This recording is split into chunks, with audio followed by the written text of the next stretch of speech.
Haughty hunger and dirt, and still with a voice of dolorous speech, she sang the song of the shard.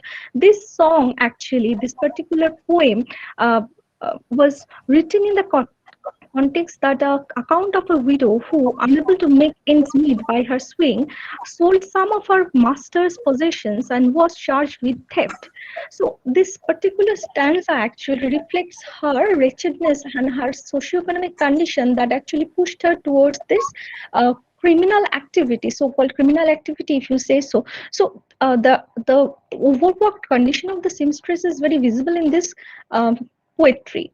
So from this poetry, many of fiction and literature and as well as artwork was uh, improvised. We can see at this particular picture, it was uh, painted by Richard Redgraves. It is called the Seamstress. It was painted in 1844, and if you look at the picture, it also depicts the condition of a seamstress who is walking in a very dimly lit room with very with small window at her left, with very poor walking condition, and she is also looking very pensively onto the wall. And if you look at the left side of that window very closely and clearly, there is another garret is visible with dimly lit window. So that also mentions that she is not alone in her actually walk. There are other women at her time who were also working in the same condition. So other women in their garrets in the attics were also working in such horrible working conditions just to make ends meet. This condition of the seamstress was also presented in another picture. This is by Elizabeth Blunders. She also talks about the seamstress condition. This is a similar photo if you can just look at it. It is also inspired by the Song of the Shard by Thomas Hood.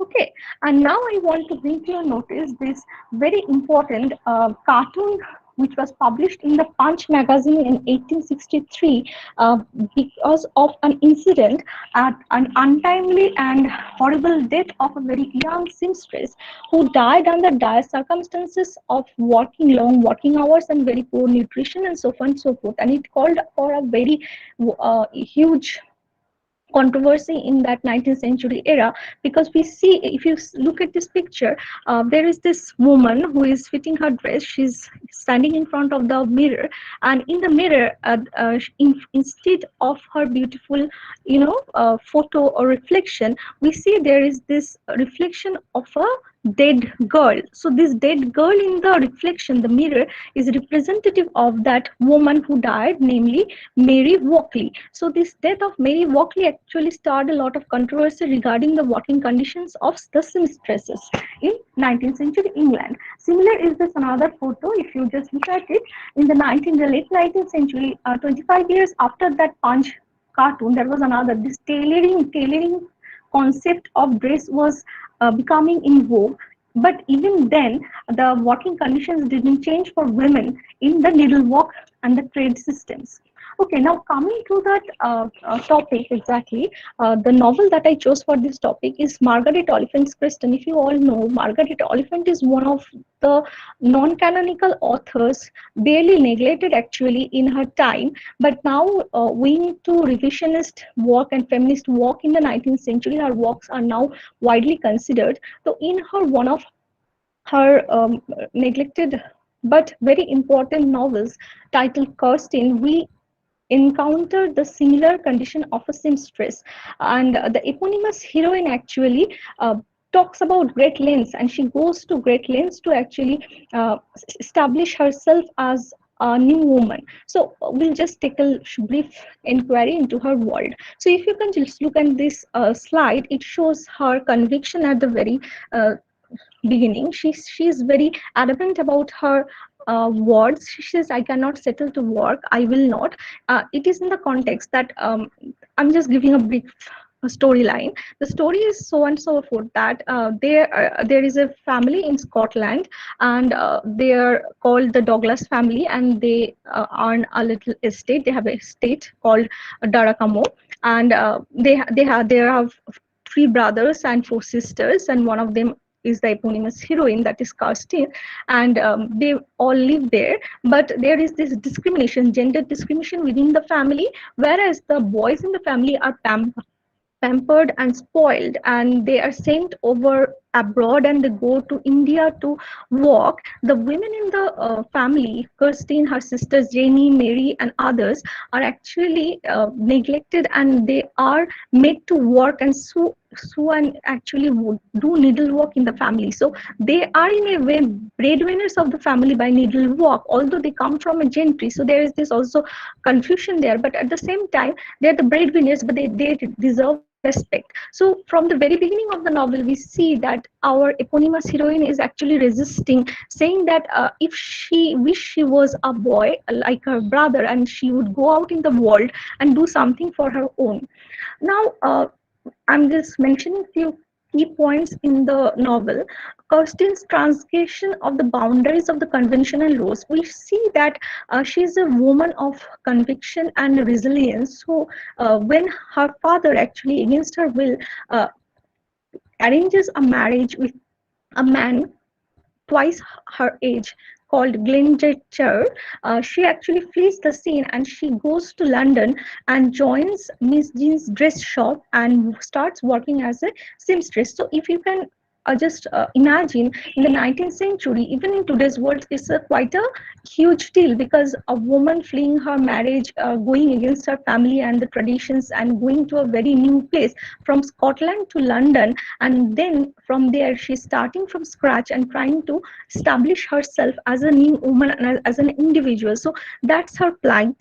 And we see that after her work in the dress shop, she actually improvises and she becomes a dressmaker, and finally she earns her name as Miss Kirsten, the dress courthouse maker, the court dressmaker, and she earns her living. And the final chapters of the novel, we see that she comes back to her home, and now irrespective of her father being the patriarch and neglecting her forever in her life, she actually helps her father by buying out her estate that was mortgaged to a different person, and now she owns the place, but she lives in humility. So that shows her character. Another personal choice I would like to mention about is that in her very early years, she also used her needlework to show her intimacy towards another person. She was attracted to a man named Ronald uh, Drummond. So Roland was going over to India, and to show her affection towards Roland, what she did is that she sewed a handkerchief with a lock of her hair. You can understand it's not a thread or anything, but it's a body part rather. So in a way, she actually sewed herself into that handkerchief and gave that handkerchief to the person in question. And when that person actually died abroad and could not make it back, she actually refused to marry somebody else, and she remained a spinster throughout her life, making name for herself, but she did not marry. So this is also talks a length about her stern resistance against patriarchy and the conventions that a woman has to actually marry in the 19th century. So she goes against that. That also shows her resilience in character.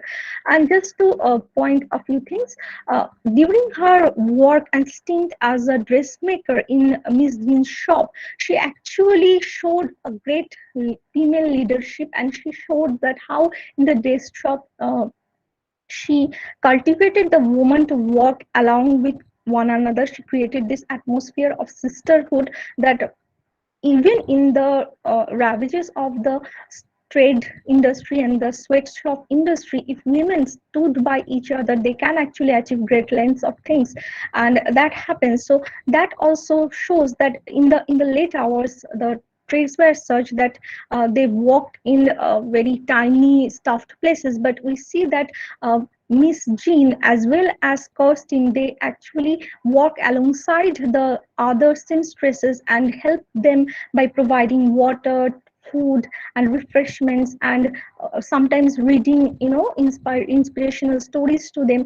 That way, they constantly actually uplifted the mood and mentality of the other women they were working with them, the other seamstresses. So in that way, they also created a little community for women of workers within themselves. So that is also very important point. Now, just to conclude, I would just like to mention few things that through Kristen, this Margaret Oliphant's beautiful novel, Margaret Oliphant actually tried to create this new idea of a new woman, this new seamstress, away from the conventional Victorian tales of a fallen woman seamstress.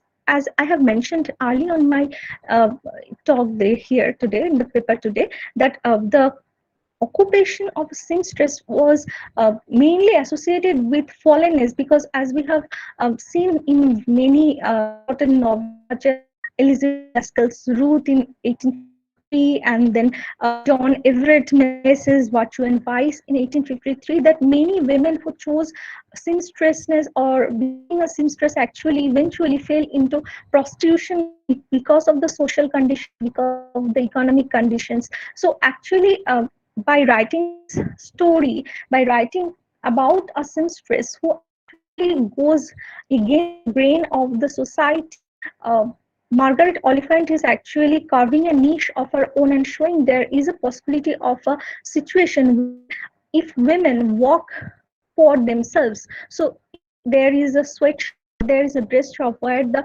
owner is a woman and the seamstresses are women, so there is a possibility of making a great working environment there and there. So that is also very important. And her story of actually represents and talks about true resilience against patriarchy and patriarchal oppression at home and society, how women can actually come out of that oppression and work on their own and make a name for themselves. So that's all I wanted to say. So thank you so much for patiently hearing my presentation. Thank you. Well, thank you, Madhumita Biswas. It was a very interesting paper. Both the papers were very interesting. Are we open to question answers now? Yes, ma'am, we can. Yes. Are there any questions for them?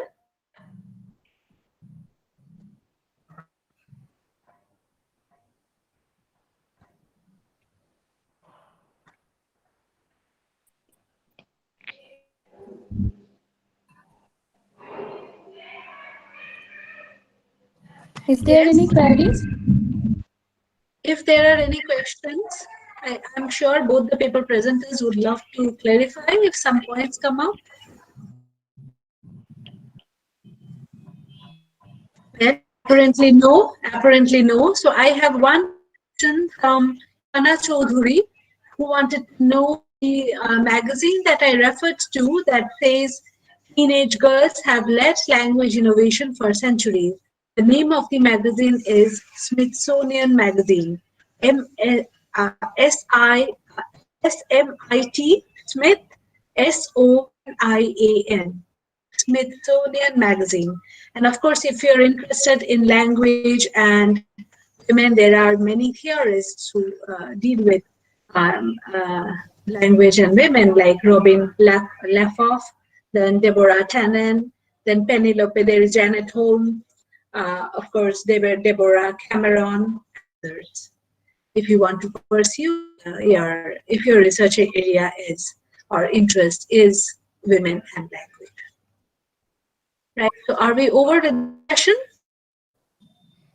Yes, ma'am. I think there is no more questions. Okay. Thank you then. Ma'am, for being with us today and enriching us with your wonderful insights. I would also like to thank our paper presenters. Thank you for your participation. For the next session, I would like Abhay to take over. Abhay Kumar Rai.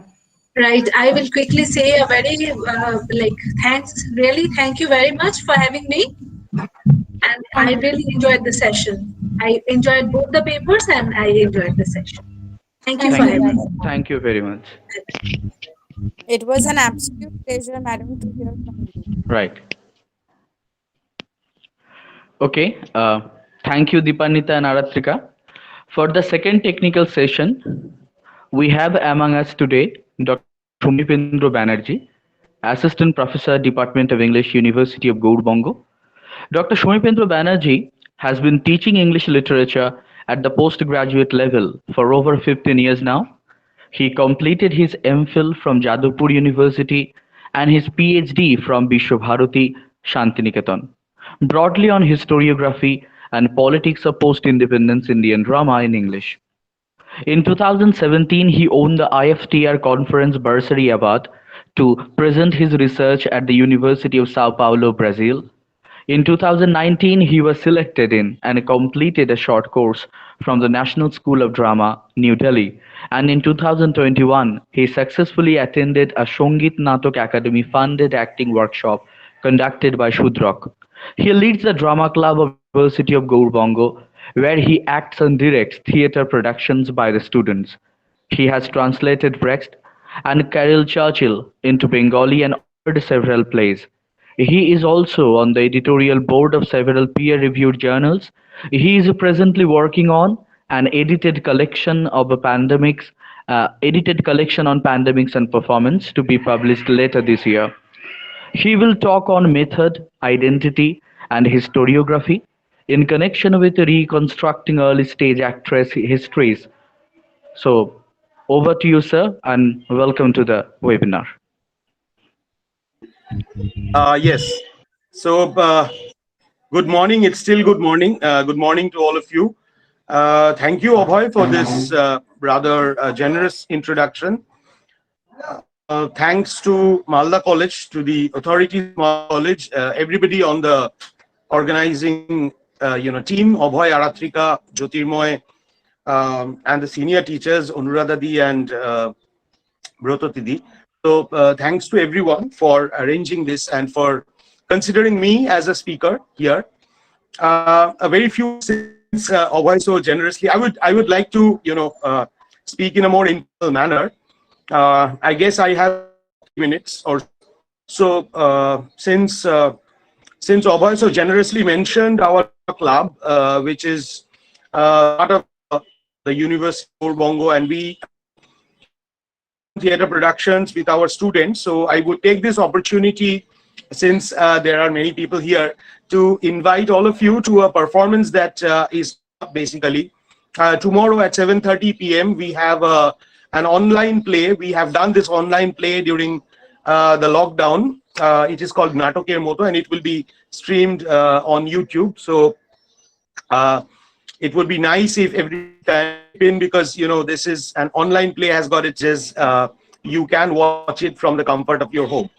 Right. So the title of the paper is Reconstructing Early Stage Actress Histories, Method, Identity, and Historiography. I have a PowerPoint, but I'm not sure if Shayon is ready with that. I guess there are some problems that with it.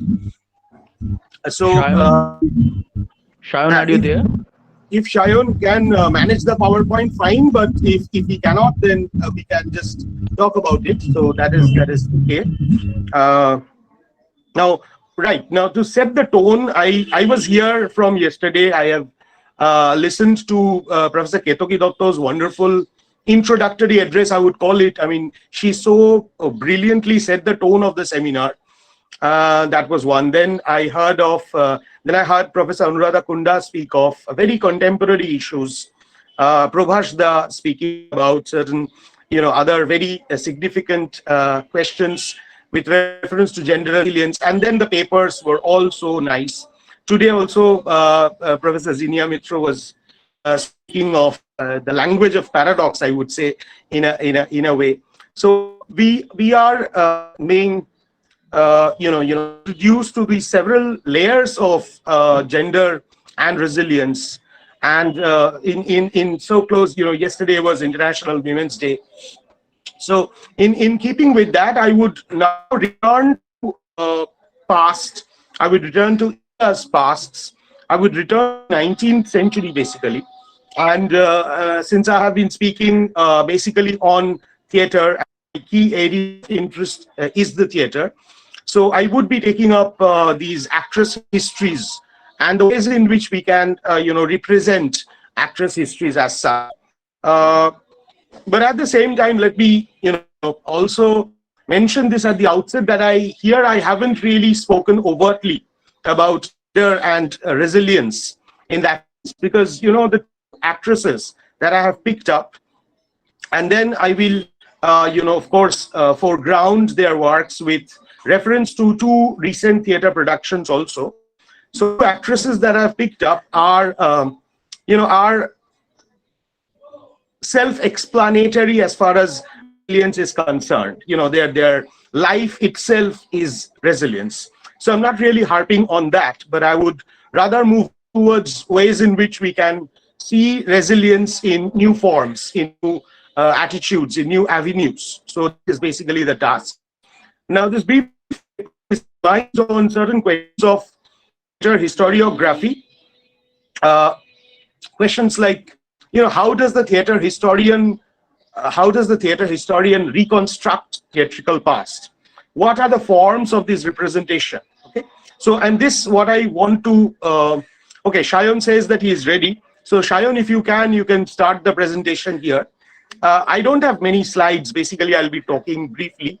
So these questions are placed against an emerging field in Indian theatre historiography, that of going back to the 19th century early actresses of Indian stage, the public stage of India. And my focus will be therefore on the 19th century. And as I told you, I would be analyzing the presence of two actresses, one English, one British, and one Bengali. Mrs. Esther Leach, the British colonial stage actress, a renowned figure during the early 19th century, and of course, Zinia, one of the earliest Bengali actresses on the Bengali public stage. So I would be taking up their histories and examine the ways in which their histories and stories resurface in the theatrical sphere, and how do such accounts basically provide materials for a contested reconstruction of history rather than an organic, singular, and an unproblematic historical presence. Of course, these two actresses displayed remarkable resilience in all forms, because we all know probably that to be the actress in the 19th century was not an easy task. It itself was an act of resilience. Now, how good are you performing, or how bad are you performing, whether you are successful or not comes later.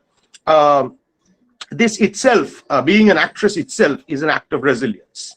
Now, one of the if we, Shayan, we can go to the next slide, which and you just click, okay, let's keep it here. Now, one of the paradoxes that face the historian's task today is that although it is claimed to be objective, yet it can never deny being subjective in time. Now, reconstructing theatrical past, therefore, similarly involves subjective and personal instincts, often posed as objective and detached accounts.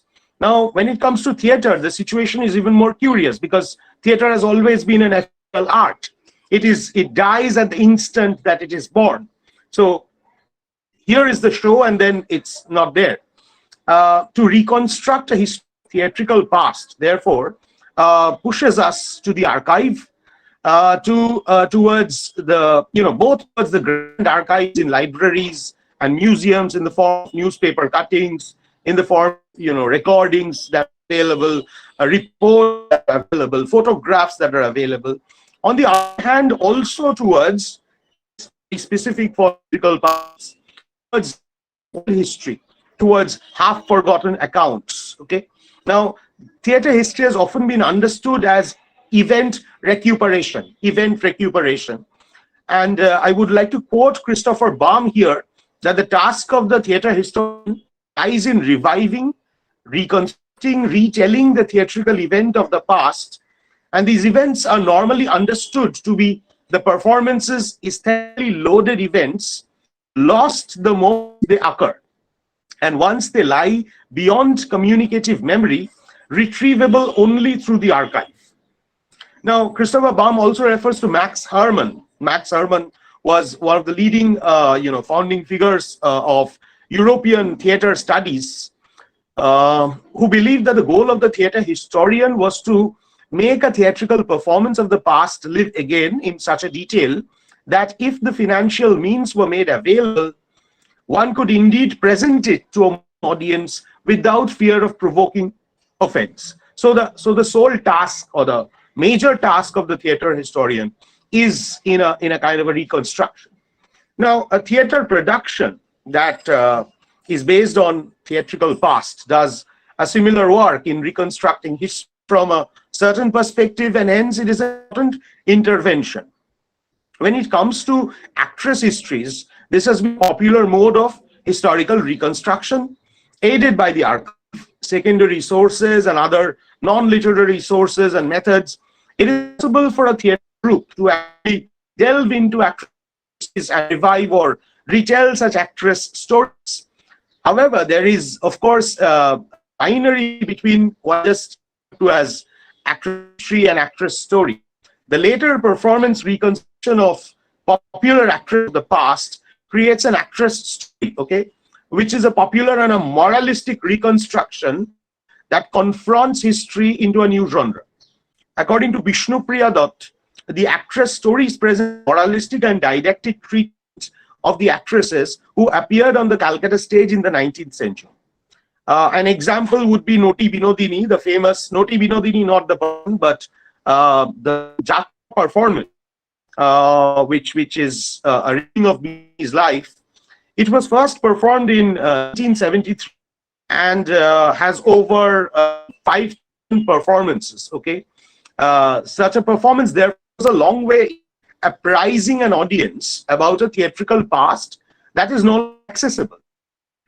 But in such a performance, the problem with such a performance is that it loops within the stereotypes of acting stories, achieving nothing more than moralizing retellings, where often the story is, I quote again, I quote that here again, reduced to one kind of overarching narrative of the saintly sinner. Now, what argues that in case of Binodini, the problem has been that Binodini's story has largely been projected as the saintly sinner, which she finds as a kind of a narrative of martyrdom. Now, having said that, I would, of course, take up Esther Leach and Binodini against 2 contemporary productions. And while doing so, along with the theoretical position theater historiography, this paper will also attempt to show how, the reconstructions of actresses can vary from production to another based on the choices of archival material, the choices of, historical material, and also the literary qualities of characterization. Now, the paper attempts a critique of the historical materials which used in such reconstruction and the narratives that they produce. Okay, so can we move on to the next slide? So these are 2 people whom I'm focusing on very briefly. And see, Mrs. Esther Leach, look at the time, 1809 to 1841. She didn't live long. Binodini Dashi, later to be well known as Noti Binodini, 1863 to 1941. But here also, what is very interesting is that Binodini's life as an actress comprised of only the first 24 years of her life. She joined acting when she was 12, a mere girl, and then she left the stage at the height of her powers, acting powers, when she was only around 24. The rest of life is largely unknown, and she led a life of penance, and she was often seen, going towards the Ganges to take the holy dip. Anyway, so we will come to all these later on. Let us focus on Mrs. Esther Leach. Again, I won't speak a lot on. Again, I would not speak much on Esther Leach as such because many of us are in a article. I have spoken of Esther Leach's life in detail, which was published in a journal Lit Infinite. So there I have spoken about Esther Leach's life and the kind of historical reconstructions that are possible from the archival materials that are there. But we must know that Mrs. Esther Leach was one of the leading figures of the colonial English theater of Calcutta. Now, English had settled in, we all know, the modern Indian theater that is of colonial origin, and learned about it from the English, basically from the British.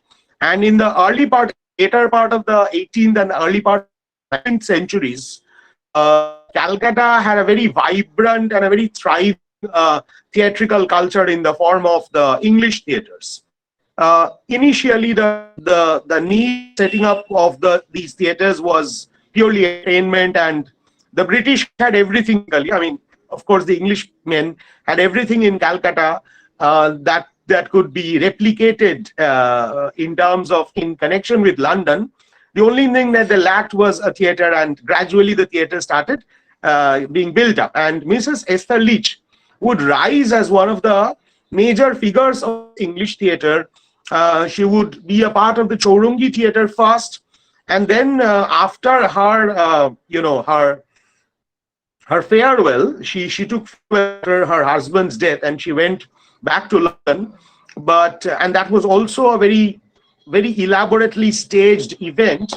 But once she couldn't stay in London for a long time, because she had made Calcutta her home, and she was part of the vibrant theatre culture, colonial theatre culture of Calcutta. So she returned to Calcutta soon, and the second innings basically that Mrs. Esther Leach started was when she picked up this theatre, which the photograph of which you see in the show. This is the Sasuchi Theater, a very famous Sasuchi theater, which was set up in in the later half of 1830s.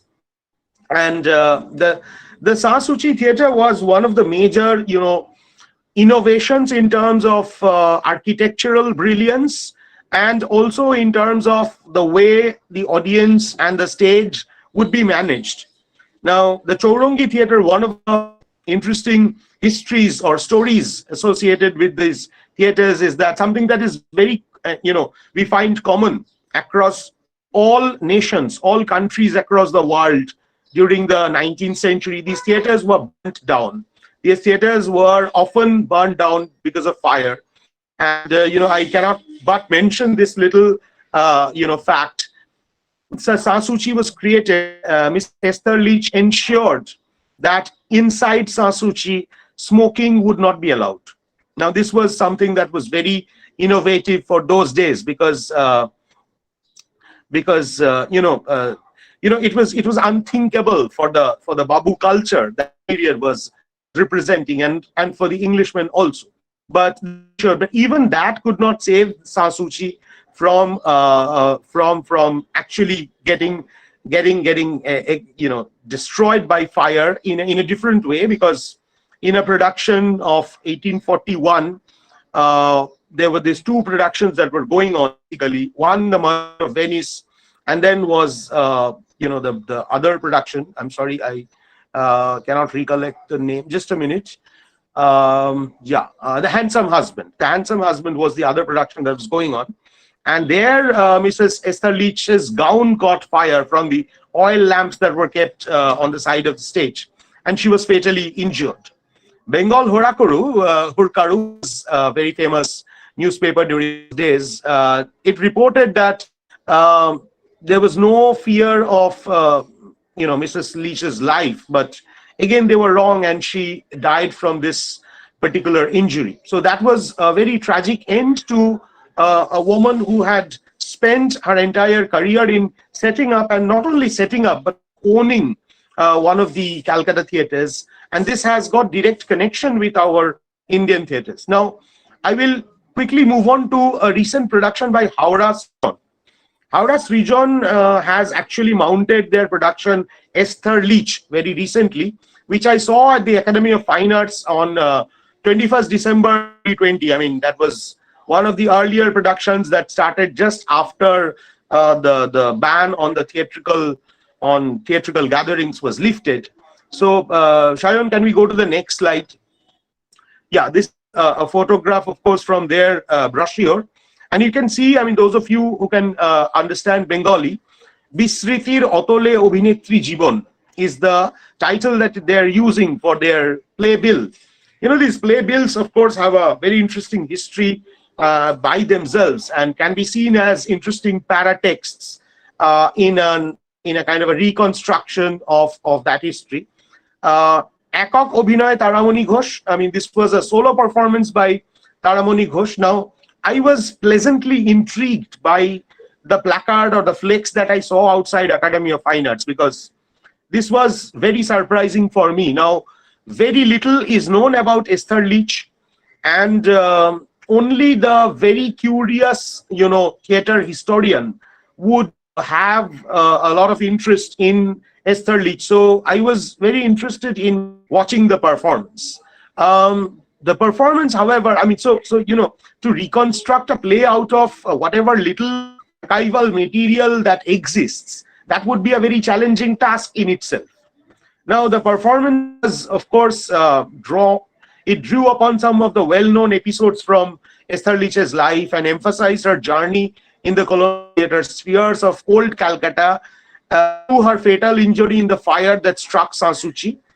The scene of Mrs. Leach's gown catching fire was dramatically difficult. I mean, it was always difficult to represent it theatrically, but it was with some symbolism. The production also emphasized Mrs. Leach's love for the theatre, her passion for learning Indian languages. And the performance was, however, I would say average, with several historical discrepancies. Now, one of these was the mention of Vaishnav Charan Oddi. Vaishnav Charan Oddi is, we all know that he was one of the first Indians actually who had created history by being a part of the English theatre. Now, this English theatre was a very closed colonial kind of a space where very few Indians were allowed. Although the number of Indians who would visit these performances would gradually increase, starting with Prince Dwarkanath Tagore. But then Vaishnav Charan Oddi was the first Indian to be included in the Sasuchi Theater for a performance. But this was not during Esther Leach's lifetime. This was much after Esther Leach's lifetime, under her daughter, Mrs. Anderson's directorship. Now, that was one. Then again, the James Vining. What major interventions that I would say also speak of resilience. The part of it, which was that he introduced James Vining and other English in England who were from Covent Garden theatres and Drury Lane theatres, but that is overlooked by this production. So Howrah Srijan's production is a subjective reconstruction of the Esther Leach story, though it adds and omits theatrical events at will.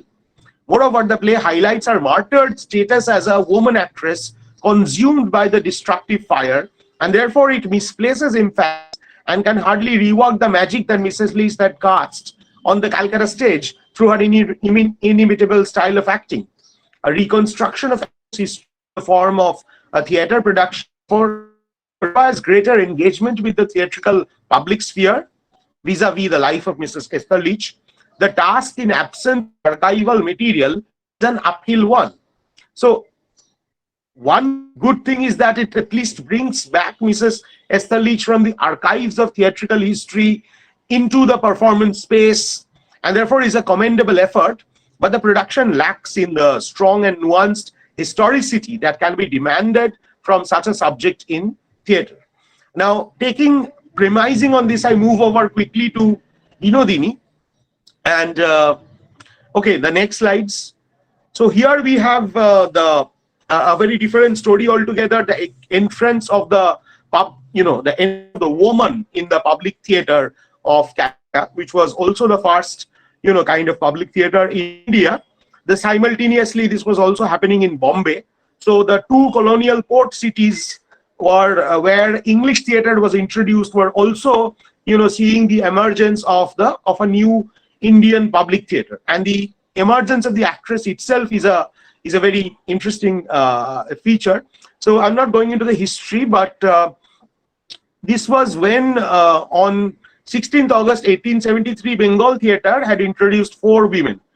These were Jagotarini, Golap, Elokeshi, and Shama as actresses to perform Michael Madhusudan Dutta's new play Shormishta.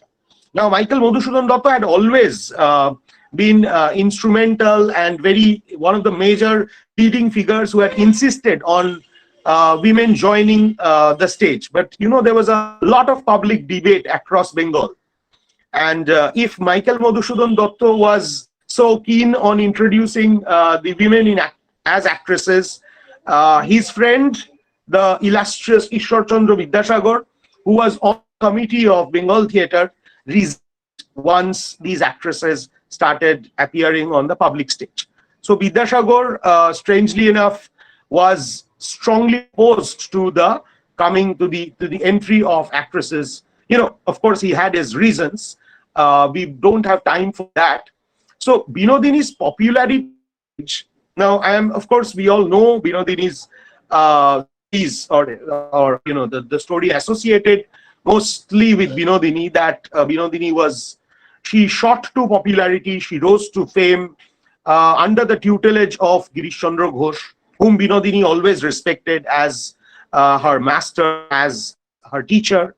But then people in her own theater, Star Theater 1 that is, would betray her, and she wanted a theater named after her, and all proceedings were complete to name this new theater as B Theater, which was, however, not kept. The promise was not kept. So Binodini's life had been full of these betrayals at several layers, betrayals by the colonial practices, betrayals by the Babu culture that was there.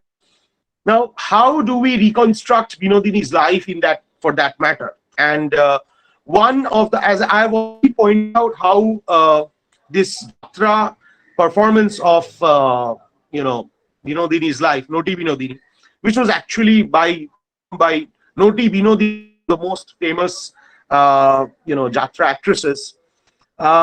Since that, and even after that, several theatre groups have also taken up Binodini's story, producing a theatrical narrative out of it. Now, the problem is that most of them are stuck within the surreptitious root of the saintly sinner, or the stereotype of them.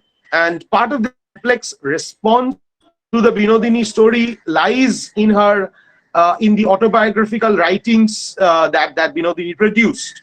Okay, although I didn't, I couldn't really focus on that, but Amar Kotha and Amar Obhinetri Jibon, which have been translated in English by Bhattacharya, are very important sources of information regarding Binodini's life as an actress. But then again, it's autobiographical, and there are problematics of negotiating that autobiographical part with a certain kind of a theatrical history. Thomas Postlethwaite states that in his biography and theatre history, the problem of presenting oneself in a narrative is also complicated by literary techniques of characterization, where one's own voice is subdued by the persona's role, character, and narrative. Shavin, can we go to the other slides? Next slide. Yeah, just skip this. Okay, so this is Binodini, of course. Now, the author's own voice is often subdued by the persona's role of the character and the narrative, which often leads to a certain kind of a misplaced emphasis. Vishnu again observes, and here at theatrical texts created from her autobiography deliberately distort her story in an attempt to make her perform a public apology. By prolonging her miserable retirement and creating a redemption and salvation process out of her autobiographical materials, they destroy her contribution to the role of the 19th century actress. The voice of Binodini in these performances is actually the moralistic, hegemonic, didactic voice of the patriarch who admonish her how not to act. So that is what that is taking positioning.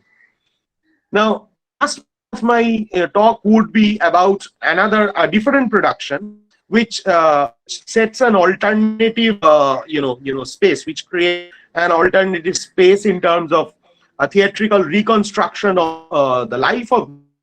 And this is Amal Allana's Binodini, which was a very famous production in 2006. Actually, Amal Allana, we all know, well-known character based in Delhi. She had been in the chair of the National School of Drama, and what she does is that she takes her interpretation beyond the patronizing stereotype of the repentant actress. Though based on Amar Kotha, it is based on Amar Kotha and Amar Obhinetri Jibon, but it evolves through a series of workshops that began 2 years back, that is in 2004. This leads to a new interpretation and suggests the ups and downs of Binodini's life are acting techniques that assembled 3 distinct styles. Now, what were these? One, the European style, prominent the method acting of you and Barn, one of the leading inspirational figures. Secondly, the acting style of Ghosh, and thirdly, her own, interpretation of character, her standing characterization. So this is emphasized, and Amal Alanna's Binodini is also more frank about her sexuality and puts aside the colonial burden of the story. And the thrust, therefore, is more active, and an emerging performance text of Binodini's autobiographical voice, where the apologetic and conventional voice, supposedly dominates the autobiographical text, is diffused through the collective performance process of the actresses, because the actresses, through their workshop, produced a performance text based on the autobiographical text, but the very production of a different performance text in a way dissipates, in a way distributes the narrative voice that we find in the autobiography. Now, that also notices how, I quote, the actor Babu's Binodini's regard, awe, and even a glimmer of respect and affection are now revealed as possessive, ruthless, and sexually exploitative, unquote. So, particularly interesting is the way Amal Alanna is placing the characters. Rather, okay, can we go to the next slide? Because this is, just this to the one. This is earlier rendering. Just once more to the earlier slide. This is an earlier rendering. See how the iconography also works towards a kind of an interactive politics. Here, the story everybody knows. I skipped that, but it is Sri Ramakrishna who went to see Binodini perform as Chaitanya Mahaprabhu in Ghosh's play, and famous lines of Ramakrishna, Ma Meyu Ilum Stor no Hok, was the words Sri Ramakrishna used, and he, personally, and that was a very significant event in the history of the public theatre of Bengal, because that kind of sanctified the fallen actress and also sanctified the space of the public theatre, and it pushed that public theatre at some sort of respectability. But the way it is presented, you can see how Sri Ramakrishna is at one of the corners of the image, and the woman also is presented with a certain kind of, I would say, a killing look. Okay, so the next one is this is the Lana Binodini, which was staged in 2006. And this is where again go up to because Amal Alanna had used this splitting up the into 5 different okay. The other was that he made one male all the roles of the babus in Binodini's life. So these were the two very interesting performance interventions that Amal Alanna introduced. So, of course, and I quote here from again Anita Singh, who refers to these actresses and their roles. 4 actresses who suggested the growing maturity, her conflicting emotions, and the schizophrenic breakdown of Binodini's personality, structured in the flashback mode with the telescope of the present and the past, that opened with the octogenarian Binodini writing about her autobiography. As the old Binodini reads from her writings, the scene moves back to reveal 4 other Binodinis of different ages, sometimes narrating the story of Binodini's life, at enacting scenes from her plays, and at times going into born of a shattered life. Okay, so this layered presence, this layered presentation, therefore, had an alternative, interpretation to offer. Okay, the next slide, and this is where I conclude. The stories of resilience of the first Indian actresses are well known now, and thanks to a rising feminist in the field of contemporary theatre studies, it is still few and far between, but still it's rising. there are new ways of seeing historical pasts through theater productions that can go a long way in interpreting such theatrical pasts. But they have to be more careful about representing such pasts and ensure that the representations move out of the beaten track of celebrating martyrdom, though often through certain patriarchal tropes of acceptance and rejection. So the actress stories need to be more specific and true to their real contributions to the stage. Now, particularly speaking of Vinodini or even the other early English actresses, you see, I couldn't really speak of, if we really take up a project on the early Indian actresses, then there are so many others. And there are so many other half-known narratives. Tara Sundari, for example. None of these actresses could actually self-fashion themselves beyond the stereotypes of the fallen woman.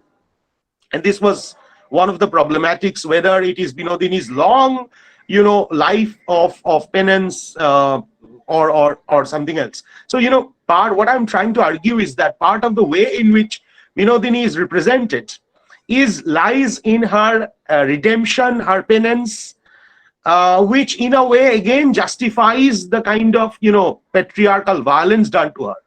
On the other hand, what we need to focus on is her control of the stage, her agency, and her self-representation through herself as an actress. Unless and until we start doing that, it would just be a celebration of a certain kind of a martyrdom.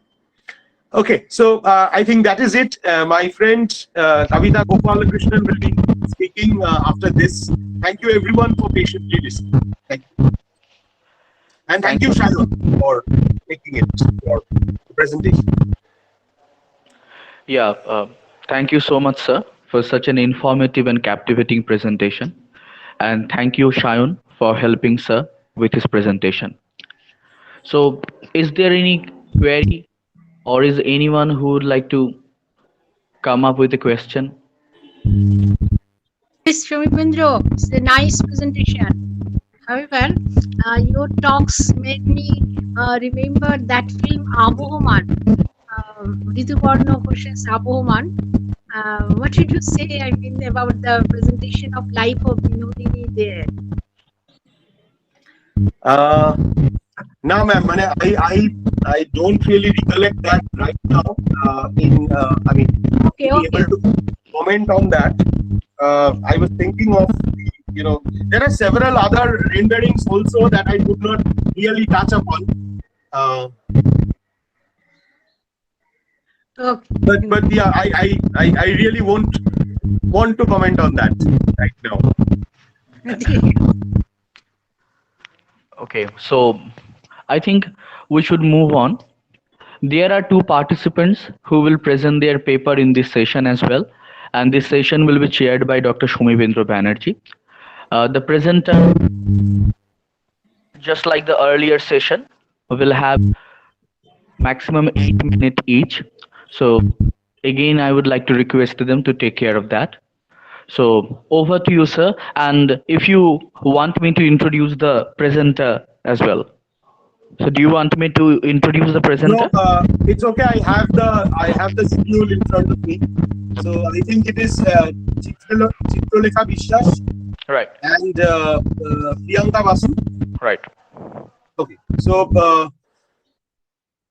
I would request Chitrolekha Bishwas, who is a PhD scholar at Jadavpur University Department of English, and she would be speaking on death as colonial justice, narrative of framed closure in the writings of female Kipling, Flora and Steele by, so she would be speaking on this. Chitrolekha, would you please begin your paper, your presentation? Thank you, sir, and good afternoon, everyone.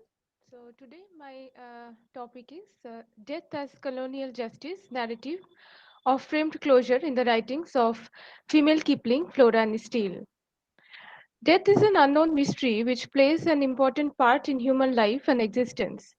Death deprives a person the right to a good continuation of life. Flora and Steele, 1847 to 1929, an English memshab writer who lived in British India for 22 years, uses death as a literary device to give closure to her narratives. The main aim of this paper is to analyze death as a literary device, interpreting the representations of suicide and the reactions of the other characters to this abrupt closure of the narrative. Steele uses death or suicide to bring about a desired type of closure to her short stories. The Footsteps of a Dog, Little Henry and His Bearer, and Firoza. A deviation from such a prescribed norm of ending is not endorsed by the author, and this is where the question about the authorial intention arises. Emile Durkheim, a French philosopher, links the cases of suicide with primarily social constraints. An individual is not the only person responsible for a suicide, but the whole of the society. Its constraints, derogatory customs, lack of social integration, power struggles, etc., make life impossible at certain points. Dividing the types into four distinct categories, Durkheim explains the various factors that provoke one to end life: egoistic suicide, altruistic suicide, anomic suicide, and the last but not the least, the fatalistic suicides are the four types which, according to Durkheim, explains the mystery of sudden death. All the three native characters in the above mentioned short stories commit suicide and bring an abrupt ending in the narrative. Suicide is a self-destructing process that a person adopts when other options of living ceases to exist. Section 309 of the Indian Penal Code criminalizes attempted suicide. I quote, "Whoever attempts to commit suicide and does any act towards the commission of such offense shall be punished with simple imprisonment for a term which may extend to 1 year or with fine or with both." Though the government repeatedly attempts to stop suicide, still it refuses to come under control. Generally, a story begins with a once upon a time framework and ends with happily ever after concept. But the text this paper chooses to discuss breaks with this traditional formula. Steele's short stories seldom have comic sentimentality in them, rather, they are profusely ironic in content. A literary text ending makes the narrative complete when it fully meets the reader's expectation. Art imitates life, so we can say that when it fails to do so, the question arises about its significance, authenticity, and its ultimate intention. The prescribed closure designed by Steele shows narratorial gaps which disturb and disrupt the ending of the stories. All the three stories conclude with suicide and loss of life of the main native characters. Through this death, the author tries to conclude her version of the story, but this process of conclusion interferes and hampers with the essence of the stories. Saraswati in the story, The Footstep of a Dog, is the loving, docile, and caring wife of Prema, the headman of the village. She is barren and shares her house with a virgin child widow Viru. Saraswati's husband establishes an illicit relationship with the widow and makes her pregnant. After his sudden death from a snake bite, the wife understands how the family members have betrayed her. But she remains silent about the affair and plans to bring up the child as a part of the family. She continues to deck herself as a married woman and fulfills all her duties to the child by giving it her own name and also ensures her hereditary claim to the land. In the end, we see she burns herself and becomes a sati. The suicide in the end is nothing but a self granted break from her suffocating role as a wife, caregiver, breadwinner, and a surrogate mother in the story. Questions may arise as to why she waits almost a year for her death. The answer could be that her desire for freedom and space for relief is impossible in the present situation. Because of Saraswati's timely suicide, she arranges a good life for the family, gets back her land, and earns the future prospect of headship of the village for the child. But her sacrifice neither offers relief nor brings consolation in the end. Betrayed by her husband, put under extreme pressure by social obligation, yet her utter loneliness cannot break Saraswati.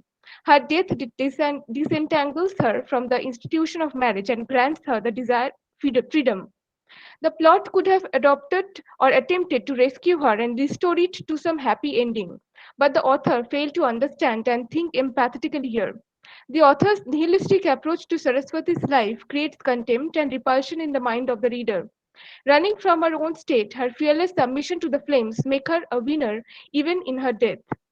In the next story, Firoza, we see a child wife figure who commits suicide by drowning herself for no fault of her own. She is the wife of Peer, who is seen studying abroad in the beginning of the story. She wishes to be different and starts taking English classes in order to please her husband. Returning home, the husband totally neglects Firoza, taking interest in Karima, his would-be wife and the widow of her dead brother, and refuses to appreciate the struggle his wife has undergone to impress him. Her husband refuses to give her back her position as a wife, lover, caregiver in the family.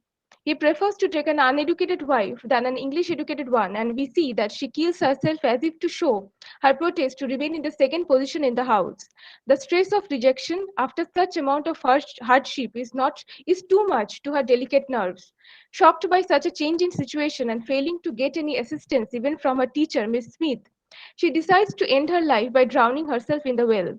The society shows the monstrous meaning of life to Firoza, making her feel all alone and deprived even in death. She kills her to affirm her own choice and frees herself through this act of violence. Her body is found, and the author concludes the narrative with her face completely covered with a veil, and denying any further gaze or entry of the outsiders, that is, the family members or the author, even in the ending. Suicide is a form of murder in which utter circumstances provoke a person to take such a drastic step. Both external and internal factors lead a person to conclude or break his continuous life cycle. Social, cultural backgrounds, personal relationships, political pressure, life experiences, etc., influence human life as well as death. Bishra, the bearer in the short story Little Henry and the Bearer, and the collection The Guardianship of God, is a man who strangles men in the name of Kalima.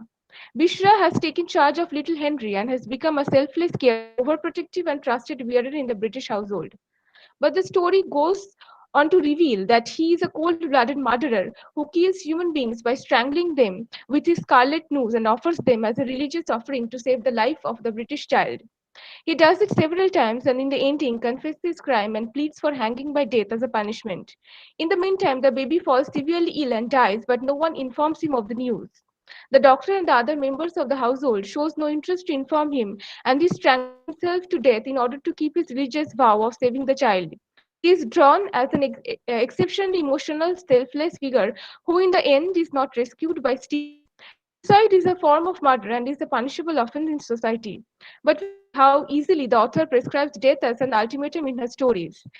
Henria's life cycle comes to an abrupt ending with the closing of the narrative, and nothing much is shared after it. No one cares about the poor servant, and the servant's death remains unnoticed by the English people, both inside and outside the narrative.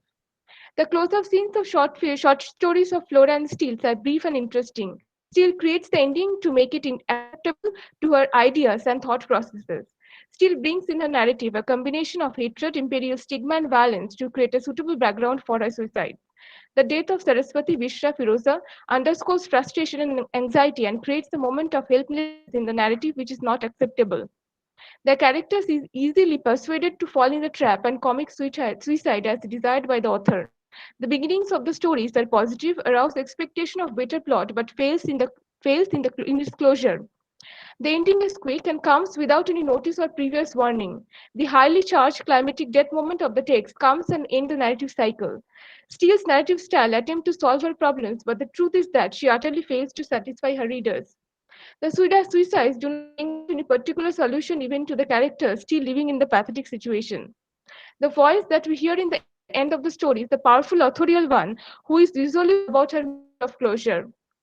So this paper invites critical inquiry about the limited options and lack of alternative futures applied to these characters and questions the authenticity of such an ending. It seems that Steele's ending are determined by the racial, hierarchical, and traditional imperial role sorry, of a memchef that leaves her helpless and thus she fails to stand up for her own fictional creation. It seems that the author tries to camouflage her true ideas and opts to imitate human life in its ugliest sense. Steele's narrative strategy of bleak beginning and abrupt ending is ambivalent and brings out her imperial identity and the thought process of an unidentified racist. She is deliberate as well as choosy about her endings. Going astray, hoping for a change or the dream for a better future is not acceptable to her. These ironic endings, however, fail to bring out the cathartic moment in the stories. It is certain that Steele is not obsessed with the idea of death, but rather sees it as an imperial duty. So we may conclude that she tries to keep true her image of racial superiority, both as a creator and as a human being. Thank you. Yeah, right. Thank you, Chitralaya. That was a very interesting take on Flora and Steele's works. We would take questions at the end of the other paper as well. Okay, so please stay with us. All So right. the next, yeah, so the next presenter is Priyanka Basu. Priyanka Basu is pursuing B.Ed from the Institute of Education Postgraduate for Women at Chandanagar, Hooghly, and she'll be speaking on her title is From the Atkuro Katuria. Okay, from the Atkuro Katuria, brave and emotional Bhim stereotypes of masculinity, Bhim, stereotypes of masculinity and resilience in Thakurmar Jhuli and Chota Bhim. Okay, so that would be a very interesting listening. So over to you, Priyanka. Hello, sir. Good afternoon, everyone. Sir, am I audible? You are audible, but your video needs to be, placed properly. Just, I mean, your face is not visible. Yeah, mobile. Just place the mobile screen towards you, or slightly tilt it. Okay. Okay, sir.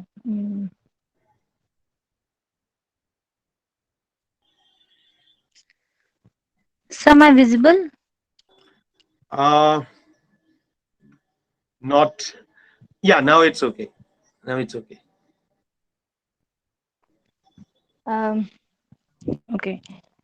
Good afternoon, everyone. Today, I'm going to present my paper entitled as From the Atkuro Kathuria to the Brave and Emotional Bhim, Stereotypes of Masculinity and Resilience in Thakumar Jhuli and Chota Bhim. Fairy tales not only preserve and transmit morals and cultural values to the future generations, but also serve as a major source of entertainment for children. The age of new media has transformed the oral tradition of fairy tales into digitized version presented in the form of animated cartoons. But the popularity of fairy tales remained the same among children, for whom superheroes of cartoons, based on the legendary figures of mythology and fairy tales, served as an idol. Fairy tales and animated cartoons both play a cardinal role in depicting and promoting gender bias. But modern cartoons with mythological characters subverts certain gender roles to some extent. Gender stereotypical concepts are weaved minutely into the fairy tales that set standards of behavior for boys. When the title is about the hero of the tale and want to become the handsome, aggressive, charming. In the modern world of nuclear families, Chota Bhim, Bal Krishna, and Kumbhakaran replace the brave Lal Komal and Nil Komal of fairy tales to emotionally weak male heroes of cartoons, which act as a resistance to the traditional gender performances fixed by the society. This paper investigates how the portrayal of gender stereotypes changes from the fairy tales of the past years to the animated cartoons of the present days, which are based on the characteristics of the fairy tales. The characters of the cartoons are derived from the fairy tales of the earlier days. Folk tales form an integral part of culture across regions and times. The famous oral folk tale of Bengal took shape in the printed version of Thakumar Jhuli by Dakshinaranjan Mitra Majumdar, first published in 1907. That becomes one of the most popular collection of children's bedtime stories. Almost all the folk tales of every culture portrays a damsel in distress who is in need of a shining armor prince to rescue her. fighting the demons, followed by the marriage of the prince with the damsel that ends with the concluding line, happy live ever after. Thakumar Jhuli presents notions of courage and physical strength with masculinity.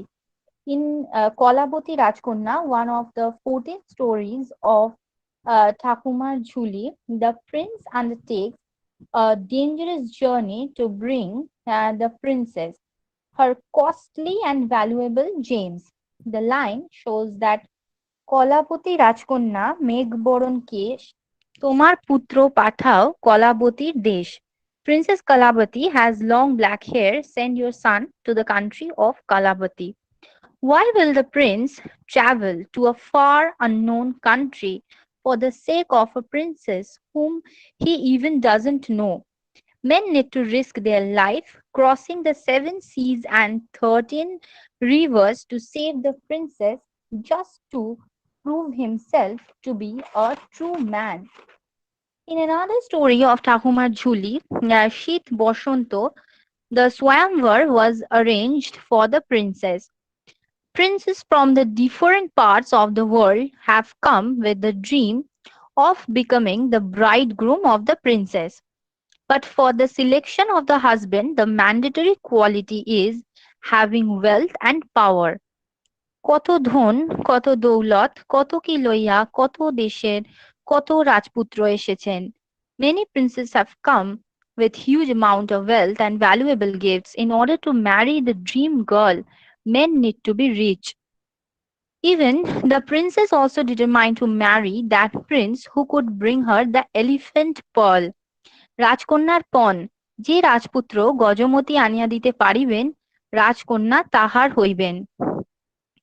So we can see that manliness is associated with high amount of salary. Society always criticizes those men who fails to earn, fails to provide. The poor Brahmin of the tale Brahman Brahmani, another story of Thakumar Jhuli, shows the old man who fails to engage himself in any kind of manual labor is always humiliated. কুলো মুলো ফেলিয়া ঠ্যাংরা নিয়া ব্রাহ্মণী গর্জিয়া উঠিল, হ্যাঁ পিঠে করতেই বসিয়াছি, চাল বাড়ন্ত, এক করার মুরদ নেই, বেরো আমার বাড়ি থেকে. Just because the Brahman doesn't earn money, therefore he gets no permission to eat the cakes.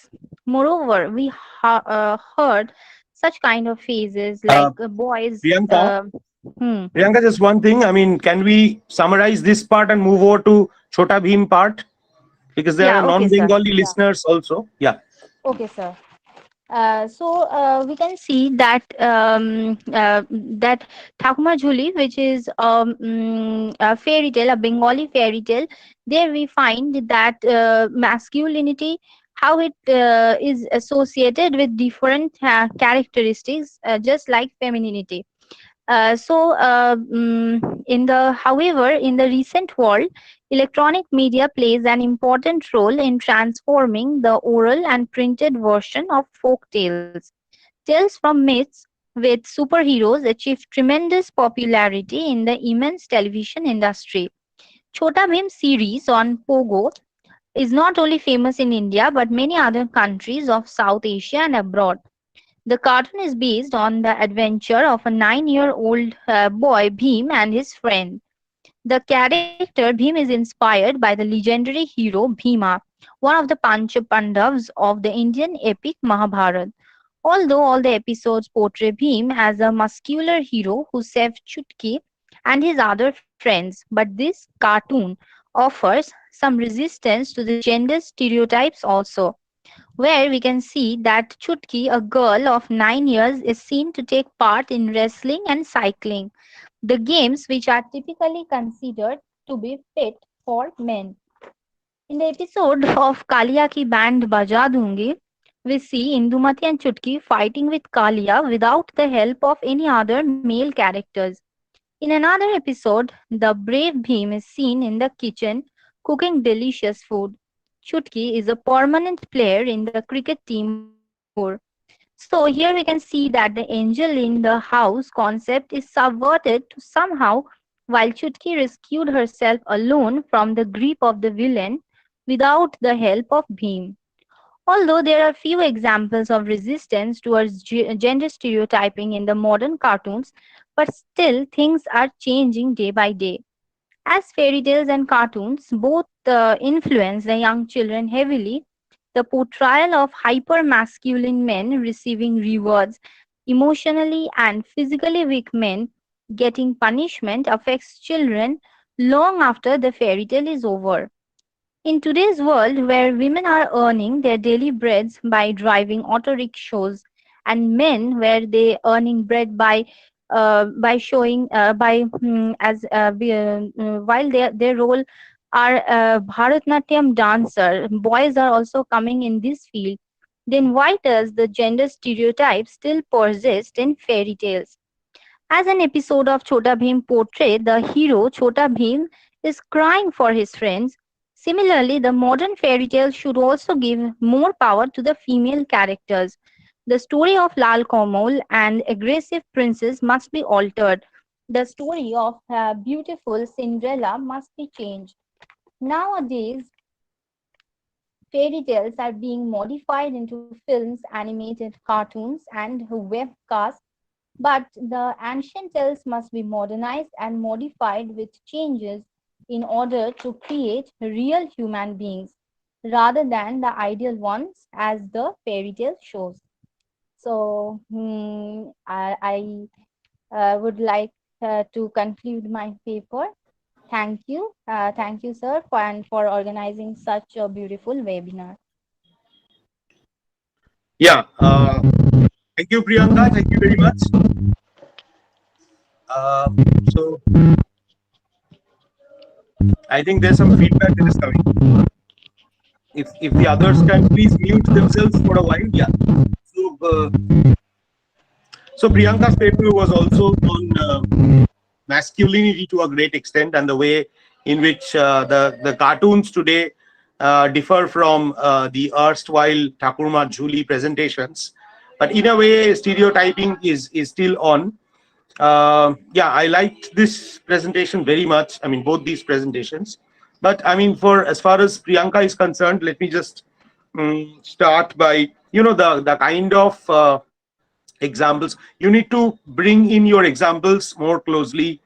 You have to observe closely certain textual materials, and you see beyond Chota Bheem, at least a lot of change in terms of gender, in terms of destroying gender stereotypes is already taking place. I think there are works that are giving recognition to this. There are women protagonists that are coming up, and stronger women characters are also coming up. So that is something that is also there, I guess.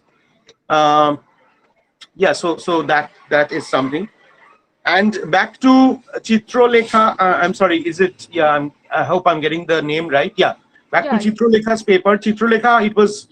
Are there any questions from the audience? Yes, sorry about that. Are there any questions from the audience to these paper presenters? I guess no. So Chitralekha was speaking of an English author who was writing in India, who was in India. I mean, many of such colonial authors wrote about Indian subjects, about Indian issues, and that is very interesting. The way in which Steele was projecting, in a way, a colonial justice, a form of colonial justice through suicide and death. Just one question I had regarding this. I was just thinking, I mean, have you observed, any trace of Steele's position as a woman while commenting on, say, Saraswati or the other woman characters that she fictionalizes? Do you find any trace of, Steele as a woman coming in anywhere in the narrative, or is it largely her colonial self that is more prevalent?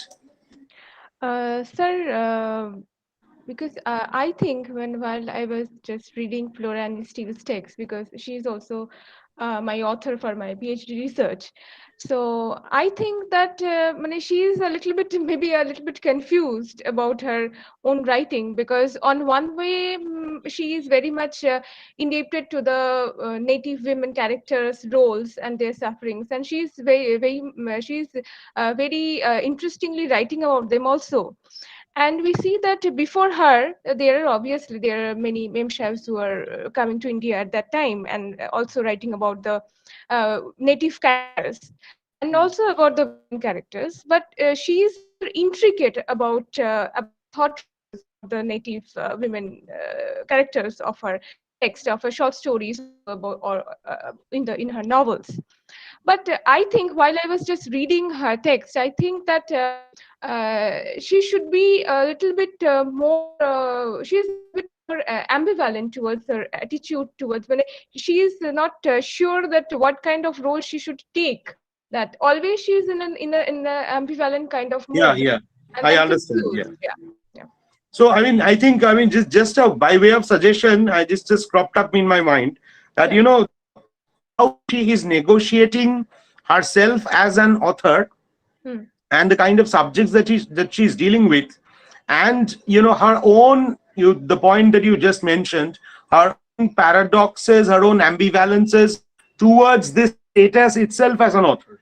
I mean, if you can bring this interplay, if you can observe this interplay, okay, and of course, Mad Woman in the Attic would be a text that you need to go back to and see if those features are anyway in steel or and try to localize it in reference to this. So I think I think it would be a very good work. So all the best, Chitralekha. Thank you, sir. Thank you, Priyanka and Chitralekha, for your wonderful papers. I think this ends the session, and right, the feedback is coming from the host. But anyway, so we will end the session here. And over to you, Abhay, now. Yeah, so thank you very much, sir, for being with us today and enlightening us with your wonderful insights. At the same time, I would also like to thank our paper presenters, Chitralekha Vishwas and Priyanka Bosu, for their enriching papers. So thank you for your participation as well. Just one little word just before we move on to the other session. I will be here for the remaining part of the session, and thanks to Malda College and the organizers of this webinar for this initiative. This was wonderful. Thank you. Thank you, sir.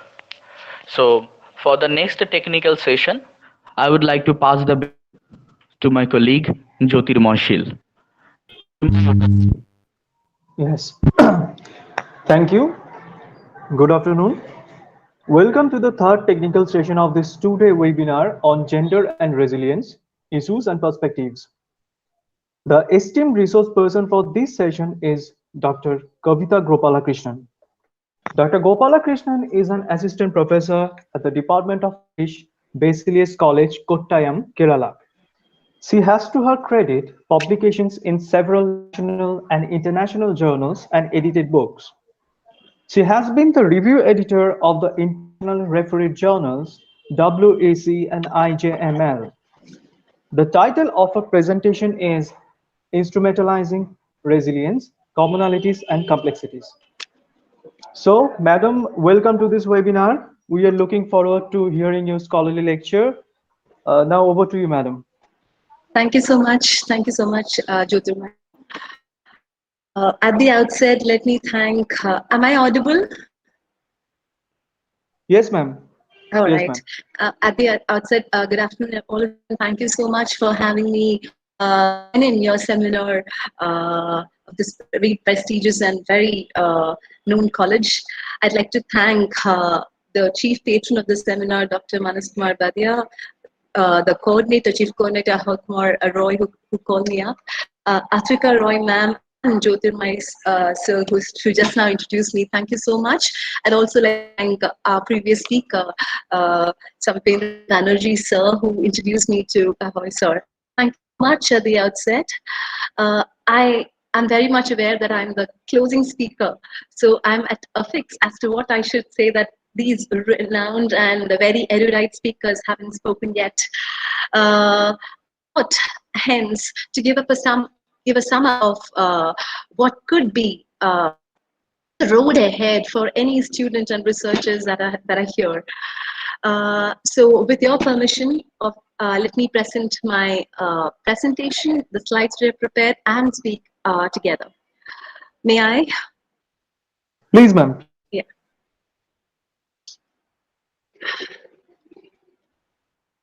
I hope is it visible? Yes, ma'am, it's visible. It's visible, ma'am. Yeah. Thank you so much, Jyotis. So this is the topic of my presentation, instrumentalizing resilience, commonalities, and complexities. To the 2 days that we've been listening to resilience, I'm sure all of you would have a fair idea about concept of resilience, which is no doubt one of the most talked about themes of today's era, especially in post-COVID time. I happened to hear the half part of what Dr. Ketaki ma'am said in the first day. It was very interesting, and she said about resilience in a post-pandemic world, especially for the women. I did happen to hear some of the presentations in that session, and I was especially stricken by Dr. Supriya Chatterjee's presentation was very interesting. It was the first presentation by Sayanthani Sengupta. I'm sure the courses have shown very good pace, and all of them are very good. The second technical session, which also showed very the practice side of resilience in the form of poverty reduction and women empowerment, excellent in form of the in the academic sector might not be very, very familiar, and the seminar showed us to the of resilience, very interesting. Today's morning session, unfortunately, is not able to listen because our class is here. Dr. Zinia, I'm sure from the title of it, it was very interesting, but I happened to hear the second presentation, which was the Victorian Seamstress, and I thought it was a very interesting take by Madhumita Vishwa, if I'm not mistaken. The session previous to this, Dr. Samipendra Banerjee's session, he is an expert in theatre, and who better than him to trace the historiography of the stage actress. He did it in a beautiful manner. Some of these which were not familiar with the Bengali audience, but what he said, it was very evident to me, and it's very good. And the two presentations followed too was very, very well studied and well researched. So having heard to all this, let me move my topic as to how the term resilience is highly, you'd have understood by now that it's a highly agent-centric contextualization. And when applied to how individuals in particular and communities at large, and how they respond to hardship. Now, despite the construct being operationalized, I use the word construct of resilience because I'll defend myself as I move through the presentation. They've been operational in various ways. Most definitions are based, I'm sure you would agree, on two core concepts. The core concepts being adversity and positive adaptation. Now, a substantial body of evidence suggests that resilience is required in response to different adversities, ranging from ongoing daily hassles to major life events.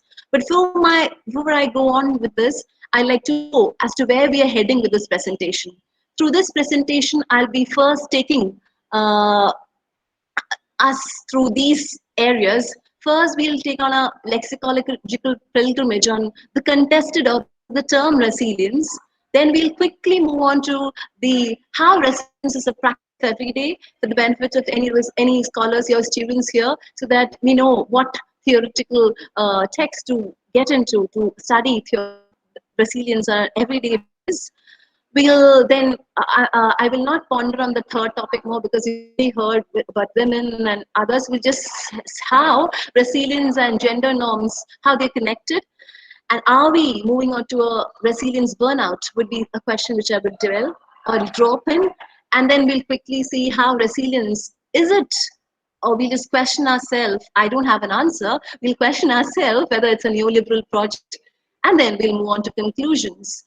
Whether we'll check whether we are overly emphasizing on an agent of coping of individuals?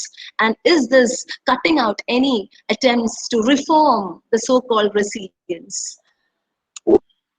And moving on, we'd like to move on to so this is a picture which I have for resilience, and I'm sure this picture speaks 1,000 words, and this is what we've been understanding resilience from so on.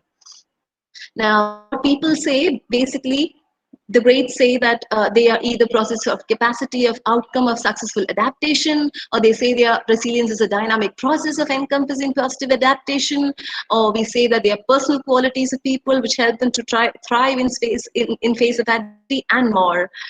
So, so having heard so many definitions over the two the seminar, what exactly is resilience is, I'm sure you'd have a clear picture, but what exactly is resilience is what I'd like to quickly sum up probably for us.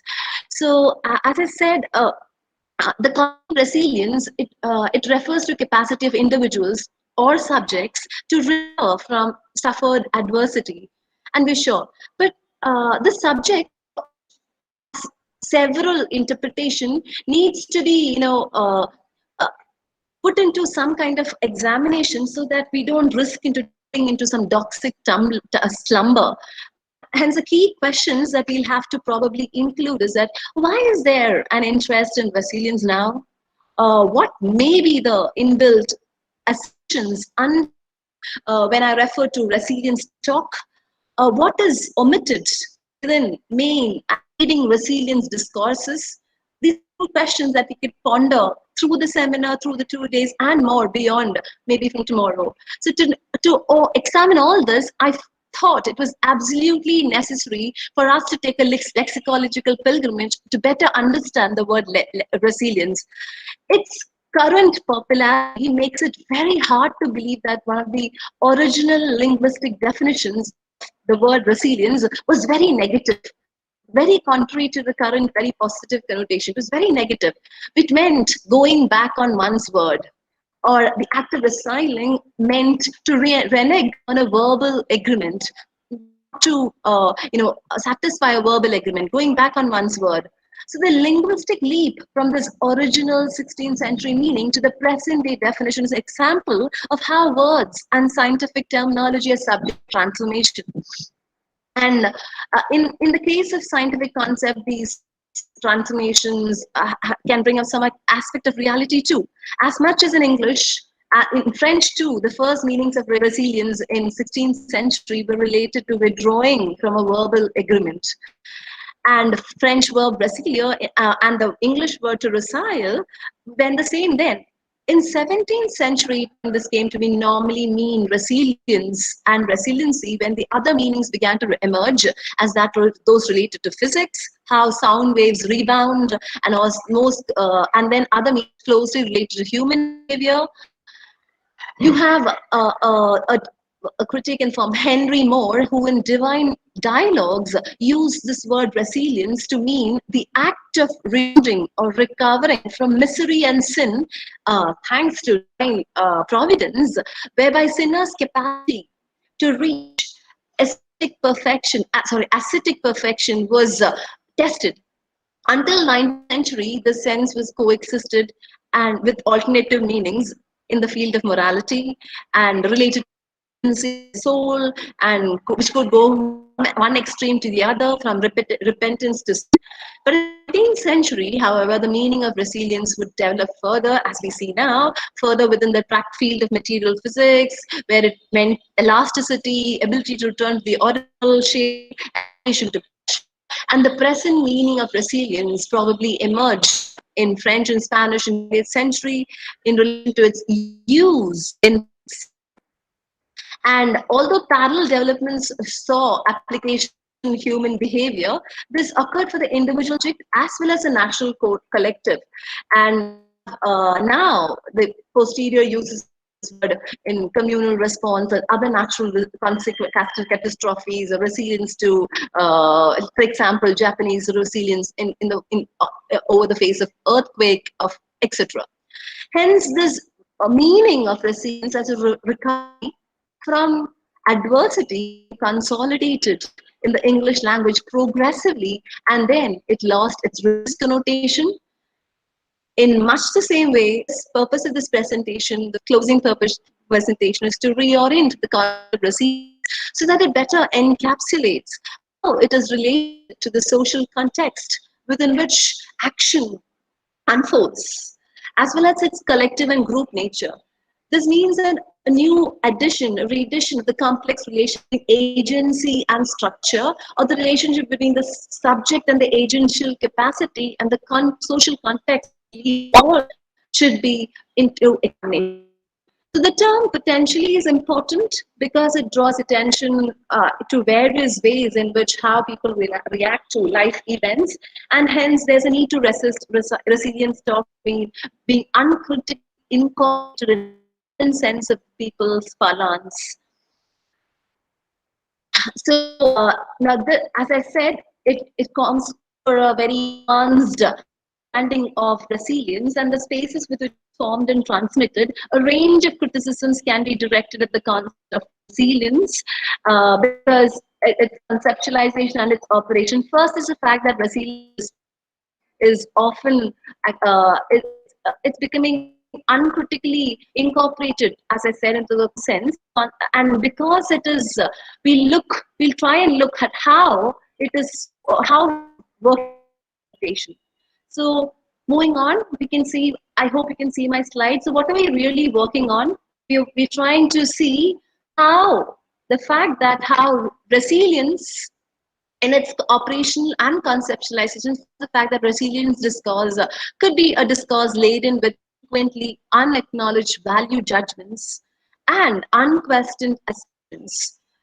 As I said, understanding of the word resilience. Second, there is a far too great emphasis being placed on individuals, where one person is, or the person, a resilient person is supposed to take up the system and subvert it or prove something and more.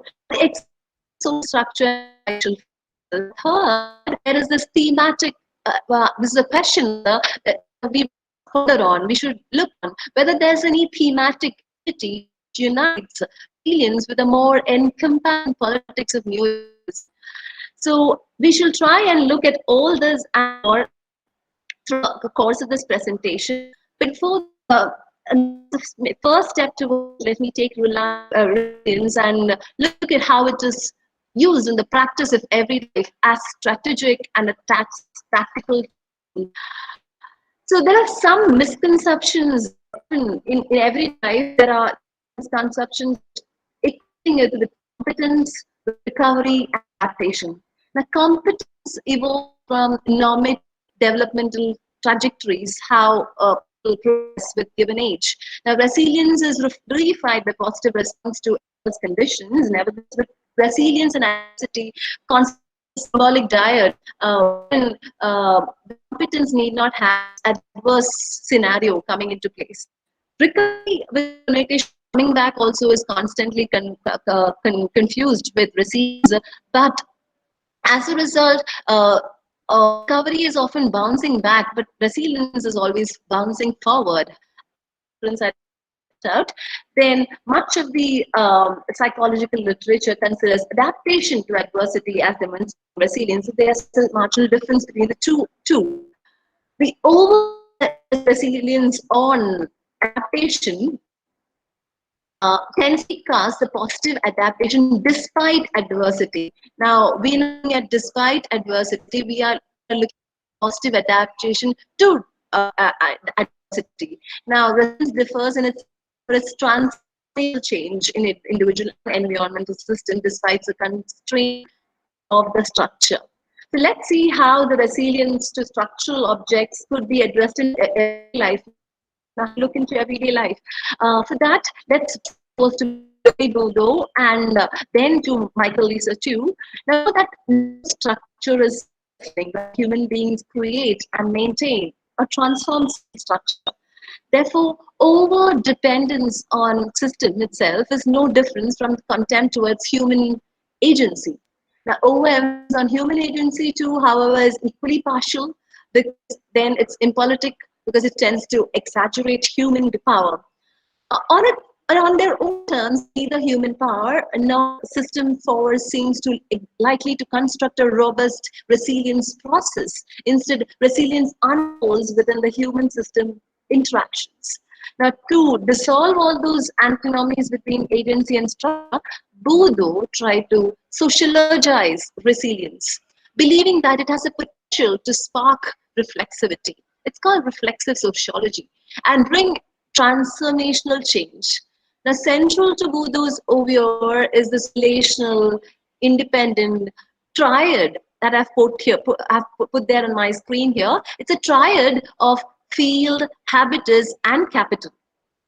Now, in the light of Bourdieuan field analysis, resilience can be conceptualized as a process of socialization which unfolds between social spaces like family, school, community, and other powerful institutions like the state, economy, policy, etc. So that's a field. It's a social space of full of positions and disposition, which collectively enculturate people, especially young children and young people, into the system of dispositions. And disposition is nothing but the habitat.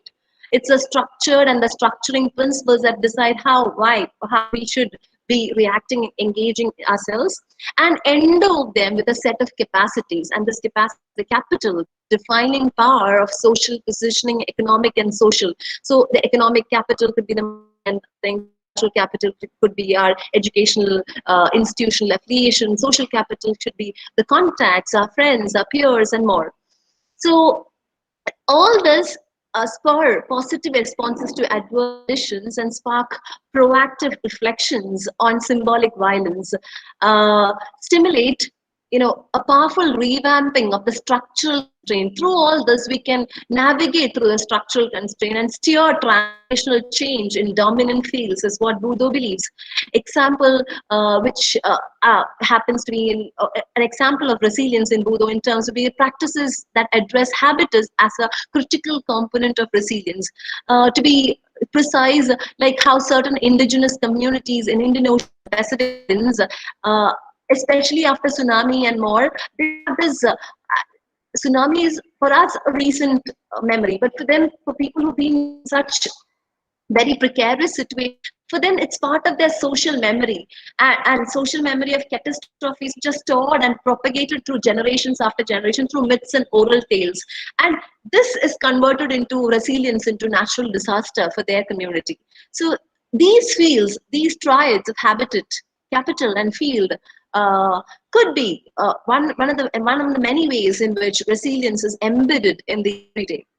So resilience, so socializing people's resilience through recourse to Bourdieu's field analysis has a strong potential to unveil any toxic inner workings of social reality that shroud structural inequalities and ossify, that condense and concretize, reify the systemic hierarchies. So such reflexive sociological work designs, redesigns the capital portfolio of the people, and they ultimately is proven to enhance the odds of resilience to symbolic coercion and arbitrarily recognized and hence or misrecognized as power. I would slightly example of, if I say social capital, cultural capital, a concrete example that you could probably find in our daily scenario, or a very popular scenario, very popular with youngsters, probably at least in my part of the world, is like J.K. Rowling. Her speeches, we know that she hit the rock bottom and from there she rose. Now that's a classic story of a stereotypical resilience uprising. Now she addresses Harvard students on their graduation ceremony. You could search that speech on YouTube as J.K. Rowling's Harvard address, and you would find that. And she says that how her that she being an alumnus of a very prestigious institution itself was a ticket to take headlong with her. That her very few people, her support system, her social capital was what she used to rise up from her situation down in the dungeons. So we've heard, this is just a story. You can have thousands of stories like this every day, which is there basically to uplift us. So resilience is thus based on all these stories, based on evidence that some individuals have a better outcome than others who have experienced a considerable amount of adversity. Now, I said I'll be recourse to two critics. One was Boudreaux. The next one, which I'll quickly move on to, is Surtu, Michel de Surtu, who claims that life is made up of tactics and strategies. Now, his main idea was to give up resistance to domination, where strategies and tactics define states of mind as to how dominance in everyday life can be seen. So the need of popular culture through the to read popular culture through the tactics of everyday life deemed to be very important to understand this strategy that this way in which Boudreaux, apart from Boudreaux, Surtu overemphasis on human agency. However, he says that strategies are usually by people in power. Some people might not having access to positions of power. So what do they do on a daily basis? They use certain tactics. Ordinary men and ordinary women, they use certain tactics to affirm resilience, to build out inventiveness in their ordinary life. And it's a way of respecting ordinary people for what they may do with the very limited resources they have in hand, and how they are able to adapt, subvert certain processes in relation to the cultural world in which they are etched. They remain in them and make changes with their own lives. So so the neoliberal government problematics deploy external standards of judgment, play critical and agentative capacity of actors, resilience approach argues that world is made from below, practices of every day. This probably is a junk that I will have to probably state about marginality as a site of resistance by bell hooks. She is an Afro-American writer, and she's one writer whom you can, there are others who I've just picked. So, who envisions space of marginality as a space of radical openness and resistance. Said, if I'm marginalized, if I'm down in the ages, this is my place, and that's a place I want to be, because this is a place where there is maximum amount of resilience, power, and resistance out there. So historically, people of color have faced discrimination in many ways, and which has created a racial economic divide. And so bell hooks envisions this discrimination and marginality not as a deprivation, but as a site of radical possibility, space for resistance, and this space can be a central location for creating a counter-hegemonic discourse, a space for transforming the world. And this marginality, it doesn't come just like, it comes from lived experience. It's their life. And even if you move, it's the way you see the world. So she says how in everyday practices we can, even if you belong to a marginalized, we have enough more of tactical things to do to make our point of resilience in a very, very interesting manner. Quickly moving on to the next point, which I have to say, resilience and the gender norms. Here, I'm quickly drawing on the post-structuralist understanding of gender. I have to elaborate on this. So where I'm trying to reveal gendered subject positions and a narrative's resilience thinking. A post-structuralist take on gender opposes the difference between sexes are naturally given. In doing so, this perspective poses the challenge essentialist feminist approaches, radical or any other tell that women would really have to behave more peacefully or environmentally sustained than men. So in most of these resilience, believe it or not, whether we like it or not, our gender roles are tied to these the ways in which, so there is a resilience for men, resilience for women, resilience for other genders. So but resilience is quite gender, but there is this tendency to tag resilience with their respective gender roles. So a structuralist perspective does not deny that that biological and material difference between exists, but assumes that they have meaning unless they become discursively mediated.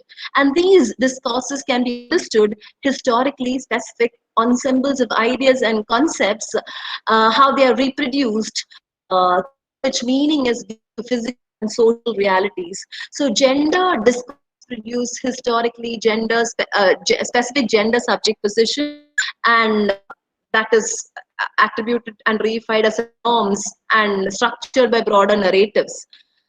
The post-foundationalism, which I want to slightly hint, is that this is not a stable thing. This is constantly for change. Meaning of reality is contingent, and the discourses plus gendered subject positions and norms constantly will shift over time. So there's no point in tagging something, a role, to the gender and to the other concept, because these concepts are anyways going to change. So the resilience thinking held in becoming the masculinized discourse of security as control. It also reproduces a series of gender myths about being heroic. Now, heroic resilience being defined by inherent properties of individuals is described through practices, and it is not clear if you look into many examples as to resilience refers to will of the people, of the individuals, or it just refers to practices that is set into motion by our social, economic, political structures and hardships. So rigid gender roles and stereotypical constructions of masculinity and femininity ought to be thoroughly examined, and as we know, we do examine, but they being tagged to foster even more further stereotypical forms of other concepts also need to be strictly tapped on. So like for there's this masculinized image of social global control, which is opposed by the gendered image of working men's in day-to-day knowledge. You talk about resilience, and then resilience will be tagged to their home politics or home tactics, whether it be cooking or how this light was launched into the space through the Puri Talva in that Mangalyan thing. Something like that. You could think about those notions and how resilience is tagged in such how gender roles are tagged to even resilience concept. That is also not even behind. Moving further, I'm just dropping a question to all of you, including me, whether resilience could be tagged as a neoliberal project. Over the past decade in particular, resilience has become a quasi-universal answer to all problems of governance, from climate change to children's education, from indigenous history to disaster response, from development to terrorism, anything. Resilience is the answer. So the proliferation of this resilience is so extensive that critics like to talk about the gospel of resilience. Now, Budo has noted that sorry, I didn't change my slide. Buddha has noted that, this new speak of accompanies neoliberalism, which includes terms such as globalization, flexibility, governance, employability. While its concepts of resilience and responsibility are not explicitly named, we see that they owe their part to convince the unquestioned toxic ubiquity. Despite criticism of this concept, resilience has proved increasingly amenable to reframing, and thus is applicable to many fields, as we saw, and it's deployed through very many domains and problems of neoliberal governance. Some have welcomed resilience for its openness and its departure from defense-oriented approach like threat-based to strategic security measures, which is capacity-based, capabilities-based, which includes ability to withstand and recover from deliberate attacks, accidents, natural disasters, as well as conventional stresses and shocks. If you look into the 9/11 literatures, or if you look into the latest virtual world, intermediate texts, you will find enough examples of that. So we've largely moved from a defense-based approach to a capability-building approach, a strategic security measure. Now, others have condemned resilience as yet another expression of neoliberal hegemony, which is shifting the burden from protection of state agencies to vulnerable communities themselves. So resilience is indicative of this neoliberal credo of living and making most out of vulnerability. The undying ontology about resilience, therefore, is actually vulnerability. We doubt. So resilience is the instantiation of new logic of security with its constitution of vulnerability and abjection. And this move embraces novelty through risk profiling and fostering neoliberal entrepreneurial subjects. Now, why entrepreneurial subjects? I use the word that because by advocating a very positivistic, rationalist, mechanist way of thinking, Resilience would disguise the essence of the issue, the very essence of the issue, which is power relationship. As such, the concept bears a risk of depoliticizing social structures and unconsciously reinforcing the social status quo of society by overlooking these mechanisms that put people at risk in the first place. Why resilience today? A different way to look at probably would be this very deceptively question, but not so easy question. So far, the novelty of proliferations and folding back into the continuity of liberal position, liberal neoliberal practices of the governance was looked at the harmless one. But we are drawn into thinking whether the political subject fostered as resilient has been revealed as a neoliberal, self-reliant acquiescent to the status quo of rather the insurgent, rebellious, agential, but within the coordinate system. Any person with resilient story are expected to behave and talk and behave according to the coordinate system. Now, if the system demands, then yes. So for Walker, like what Walker and Cooper says, that resilience evinces an intuitive ideological fit with the neoliberal philosophy because of its complex adaptive system. So one thing that I would press the researchers and students here is that, so one way to probably think about resilience would be a question which Foucault had asked us to think about. What difference does today introduce to you with respect to yesterday? So taking Foucault's question very seriously, this final part will try to inquire into the increasing appeal about the spread of resilience.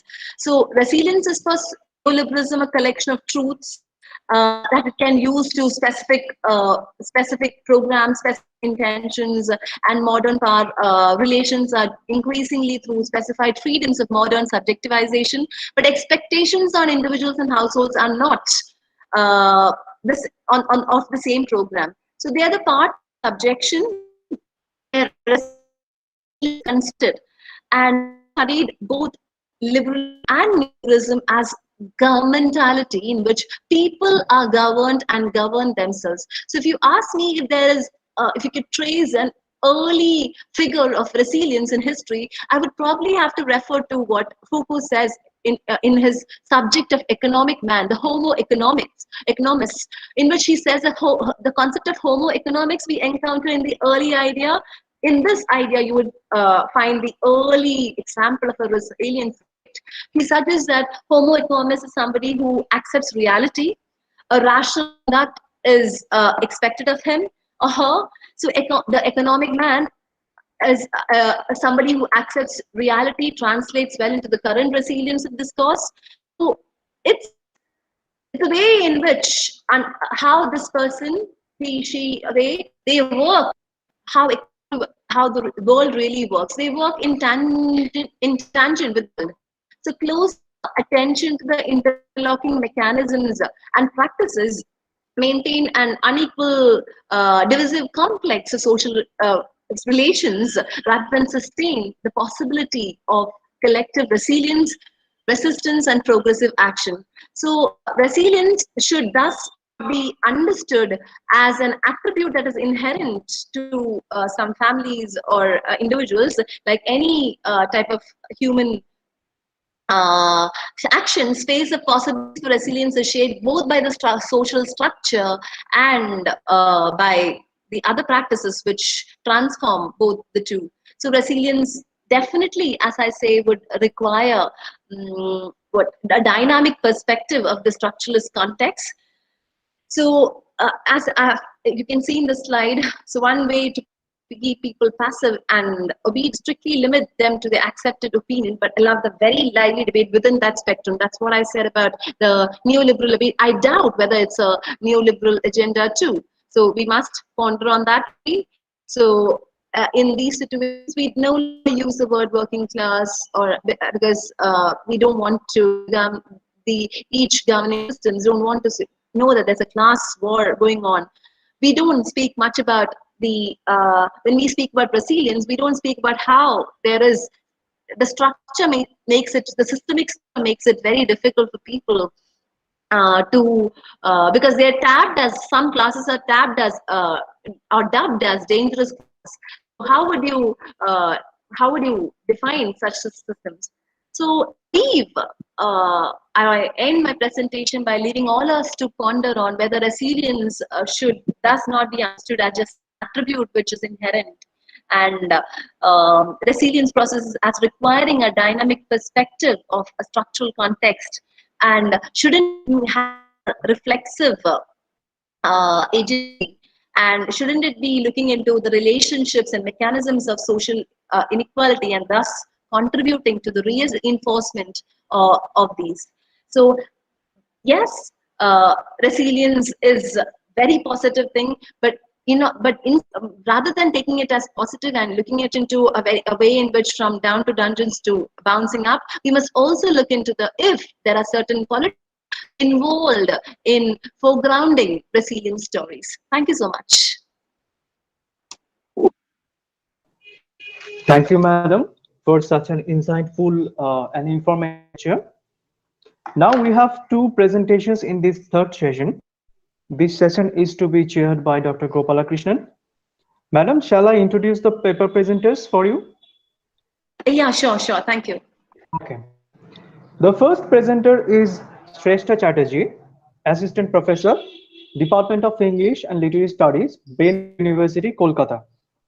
The title of her paper is A Poem for the Women in Rage, Performance Poetry and Black Feminist Revisioning of the Poetics of Anger, A Room of One's Own.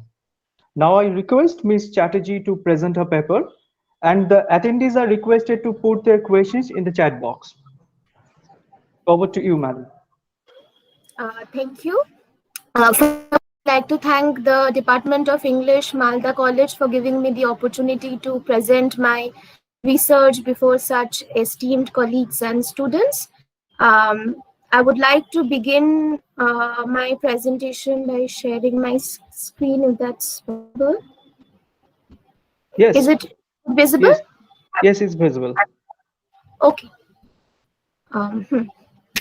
So the title of my paper is A Poem for the Women in Rage, Performance Poetry and Black Feminist Revisioning of the Poetics of Anger in a Room of One's Own. So the main questions, the driving forces behind this paper is to explore who is the woman being foregrounded in liberal feminist. What I mean by that is, in our common parlance, when we talk about the, especially Western context, because my paper is devoted to talking about Black women and their feminist politics.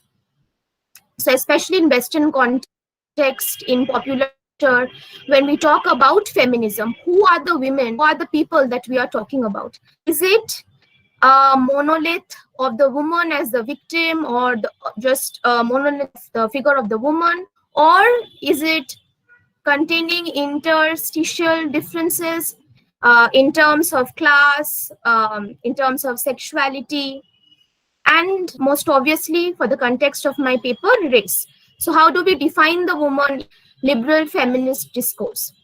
Next, the question that I would seek to answer is also, how is emotions embodied? Heard, this has a long tradition in our scholarship, as well as in just popular history and culture, that emotions are the domain of women. So while men get to be more concerned with rationality and sciences and all of that, this is of course a false dichotomy, but this is created nonetheless and perpetuated quite openly. So emotions belong to the domain of femininity and women. So how is then emotions being embodied and depicted in popular culture when it comes to differences of race? So how is emotions, when expressed by women that we can call white socially, how is that being talked about and that being portrayed in common culture, and in case of Black women, how is that emotion being interpreted in another sense. And then I also want to situate this common responses to emotional subjectivities of Black women against the canonical feminist texts which exist. So the response of anger in common feminist canonical texts as against the response to the emotional subjectivities of Black women in the present contemporary situation. So these are some of the questions that I'll seek to answer as I go along the paper. So first, before I start, I should quickly talk about the project we have.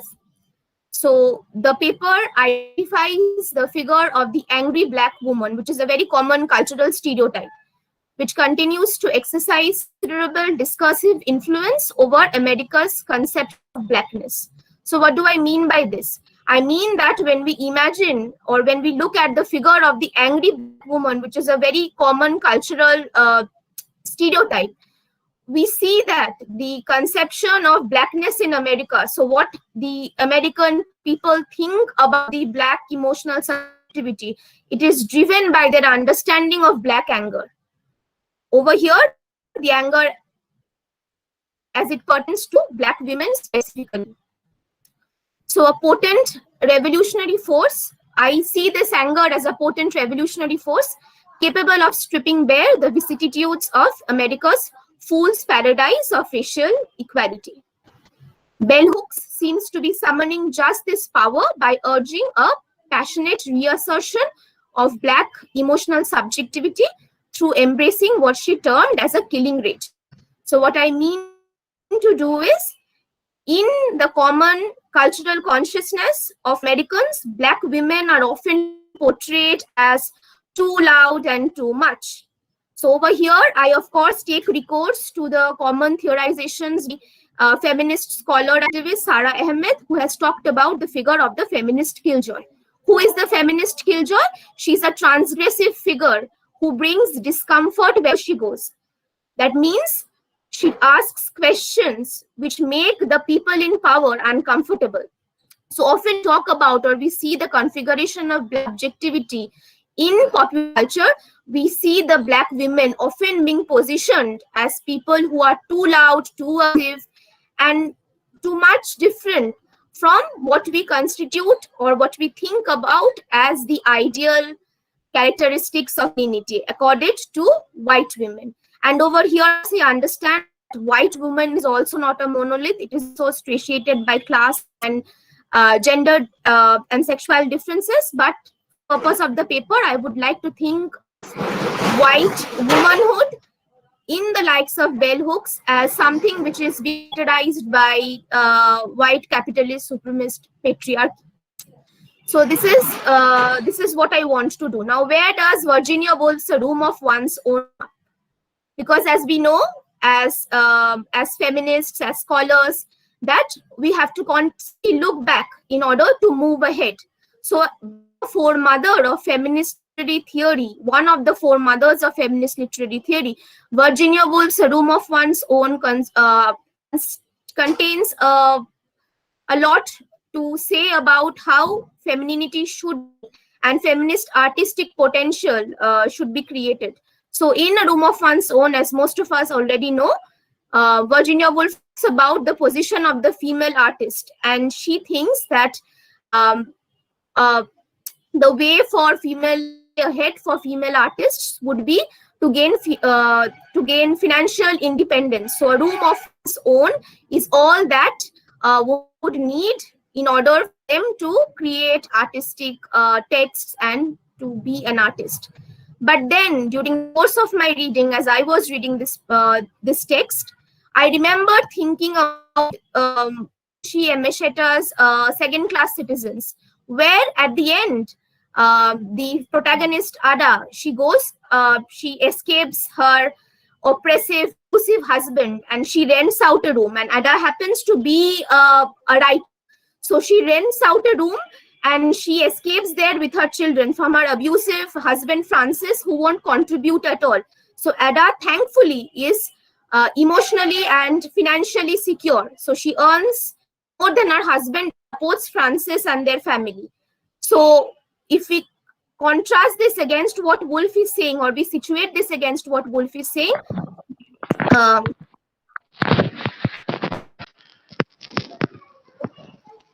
so as I was saying, if we contrast or situate this against what Woolf was saying, we see that the criteria is met.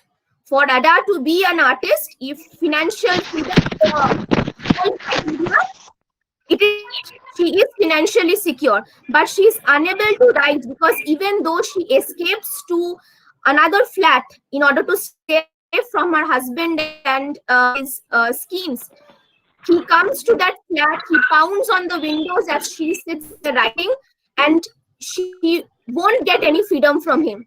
He continues to keep her there and to abuse her. Yes, at the end, there might be some potential for hope, but we see then that contrary to what Woolf has said, there are other factors involved. Creation of feminist representation as well as artistic representation when it comes to the work of women. Ada cannot be her husband because he refuses to grant her divorce. Because in their culture, there is no such thing as a wife who's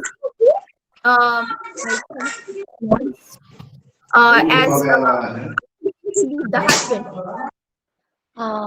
So this is what then one second. Oh, okay.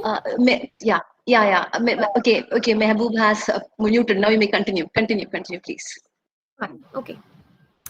So, in a room of one's own, critics Adrian Rich and others have read this, and they have found that Woolf has not played or not paid sufficient emphasis on emotional subjectivities. That there is a severe lack of emotions, as they have said, in Woolf's writing. So I would like to contest that this is not the case. In case of Room of One's Own, Woolf, in many cases, there has been 37 references to anger in the text of A Room of One's Own. When the narrator, the speaker, has been called or talked about, has been informed about the social inferiority of women by one of the professors in the books that she reads. She talks about becoming angry, but the tragedy is that since her femininity has been so detached from her emotions and from anger, she doesn't recognize that anger. She turns anger as a black snake which has crawled up from somewhere.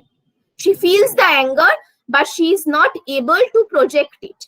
But yes, in summary, if we have to summarize what A Room of One's Own talks about, anger and emotional subjectivity, I have to agree that it is lacking.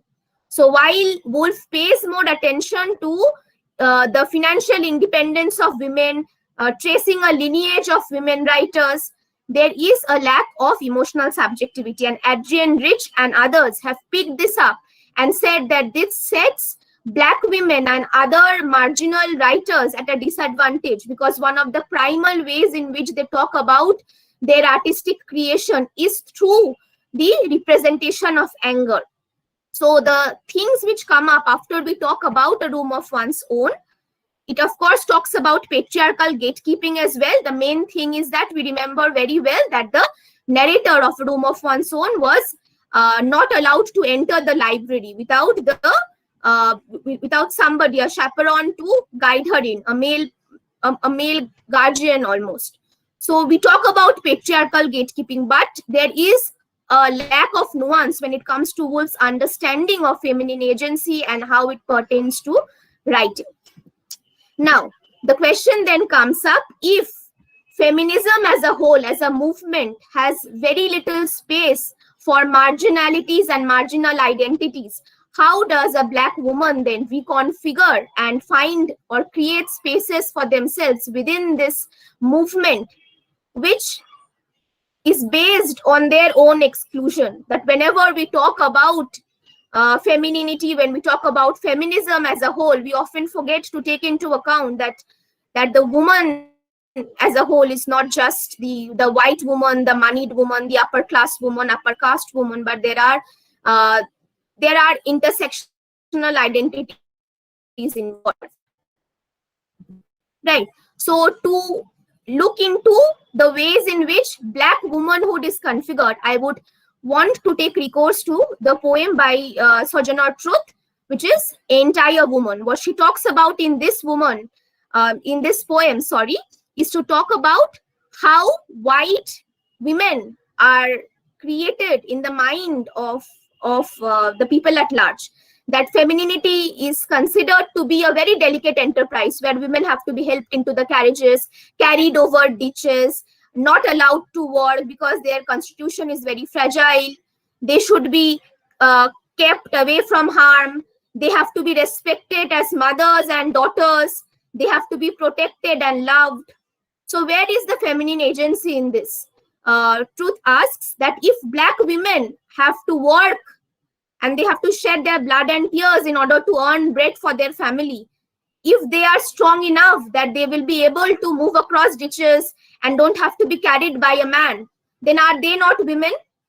In popular discourse, if we only consider one kind of femininity to be the ideal, then where are the spaces, or what are the contributions of other marginal identities when it comes to such a discourse? This is what Truth's poems addresses. So constantly throughout the poem, as you can see, she asks entire woman. Before that, she gives examples of the ways in which white womanhood is constituted. That somebody will help them into the carriage, somebody will then keep them protected, and we can see that this was written especially in the context of American feminist landscape. But we can see and we can figure out that this is some of the same concepts which is applicable even today. That the people who help us out in our homes, they do not get, or they work in the fields, as Dr. Kitaki and the others were saying in the very first address of the first day, that if people, they work at the very grassroots levels, if they do not get to say that me wearing a Western dress or me going out and coming back home late is a kind of feminism, then what about the others who do not get to proclaim their identities in such a way? So Sojourner Truth is talking about something like this, that if white womanhood has been created as a way of talking about their fragilities, the weakened constitution of women, their emotional fragilities, what about Black women? Then where is their space? So then we move on. Now, in popular culture, this is a very common racist cartoon that we see. So this is a cartoon in one of the most popular newspapers, The Sun, where after Serena Williams talked about her unfair treatment at a match, this was the cartoon that the newspaper had published to show that all of her attempts were just childish tantrums against what was fair judgment. So she was treated unfairly, but when she protested, this was the reaction of the major public, that she was shown in such a racist caricature, where you can see that it does align with some of the racist themes when it pertains to Black people at large, that their features are apish. Over here, she doesn't get to speak, and she's shown almost as a child. So this is the way in which we talk about Black women when they dare to express their emotions. This has happened very recently as well. Just yesterday, we saw that there was this famous interview by Meghan Markle with Oprah, and over there she was saying that constantly the people in the palace, they were mistreating her constantly. And whenever she tried to voice her opinion, she was taken as difficult. And we have all heard this, that women are difficult if they protest, women are difficult if they voice their concerns. So this is not just something related to women at large, but also, of course, related to the race that they have. So over here, as you can see from the cartoon itself, that this is a very racialized caricature of somebody who is maybe one of the greatest athletes in this world. So this is not the first time. This has happened with Serena again and again. People have tried to erase her identity by calling her not woman enough. because of her African features. So this is some of the things that we must think about. So as students, as scholars, as academics, when we think about feminism, we must consider the ways in which certain identities are privileged over the others. That must be a part of our praxis. Otherwise, feminism will just be limited to the academia, and that is, I think, not its purpose. Now, coming to performance poetry. How is performance poetry different from just simple poetry and the poetry that Black women and people of color have been writing since the ages? Performance poetry, as you can see, is defined by a live performance. So the performative aspect of poetry is heightened in case of performative poetry. And since, as we have learned earlier, the bodies of Black women are such sites of racial politics and feminist politics, the performance aspect does heighten the stakes. So we see how they try to portray themselves, how they reclaim the stereotypes through this performance. Now, the first poem, and it would be very good if I could just show the performance, but since the time will not permit, the performance is 15 minutes long. So since time will not permit, I have to limit myself to a discussion of just one of her stanzas. So over here, Words Don't Fit in My Mouth is a poem by spoken word poet and activist Jessica Care Moore. And she talks about, basically what she talks about in this poem is her disease or her difficulties in confronting her use of English, a language that has been imposed on her people through severe oppression and violence. So it's not a language which has come through a very benign lineage, but it has a history of violence in it. So what she talks about when she says that words don't fit in my mouth is that her mouth, her African features, her body itself revolts against the idea of adopting English, the language of the oppressors. And even when she tries her best, her words always come out as unfit. So when people make fun of her accent, when people say that that African American English is restricted to the hoods and not something which is very civilized, when people are asked to change the way they speak in order to conform to what is considered the ideal, this is the central concerns of Moore's poem. So Moore says that it's not English which has given them the voice. So often we say that English education at large is responsible, is a very epistemological tool for giving voice to the voiceless. But over here, Moore reflects and makes it very clear to us that the project of feminism must not be concerned with speaking for the voiceless, but by listening to their voices. It has always existed, just that from mainstream it has been erased. So she says, we have always been writing as our tortured tongues bleeding down our bodies from 9 to 5. I'd rather spit than speak, curse out commas, the correct way to say mother can't be mama.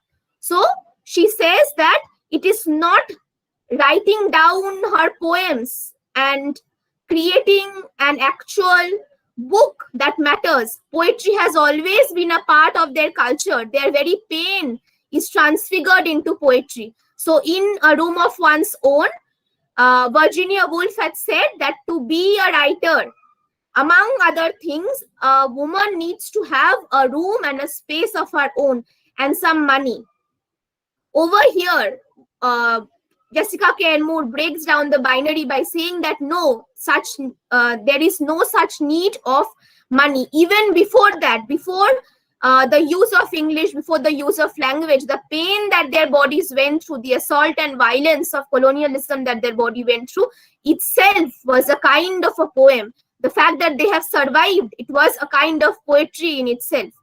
So the kind of violence imposed on them and the way that language, which is not their own, has to be incorporated into their daily lives, and they have to speak through the use of that language and still not be accepted, that in itself is a kind of poetry.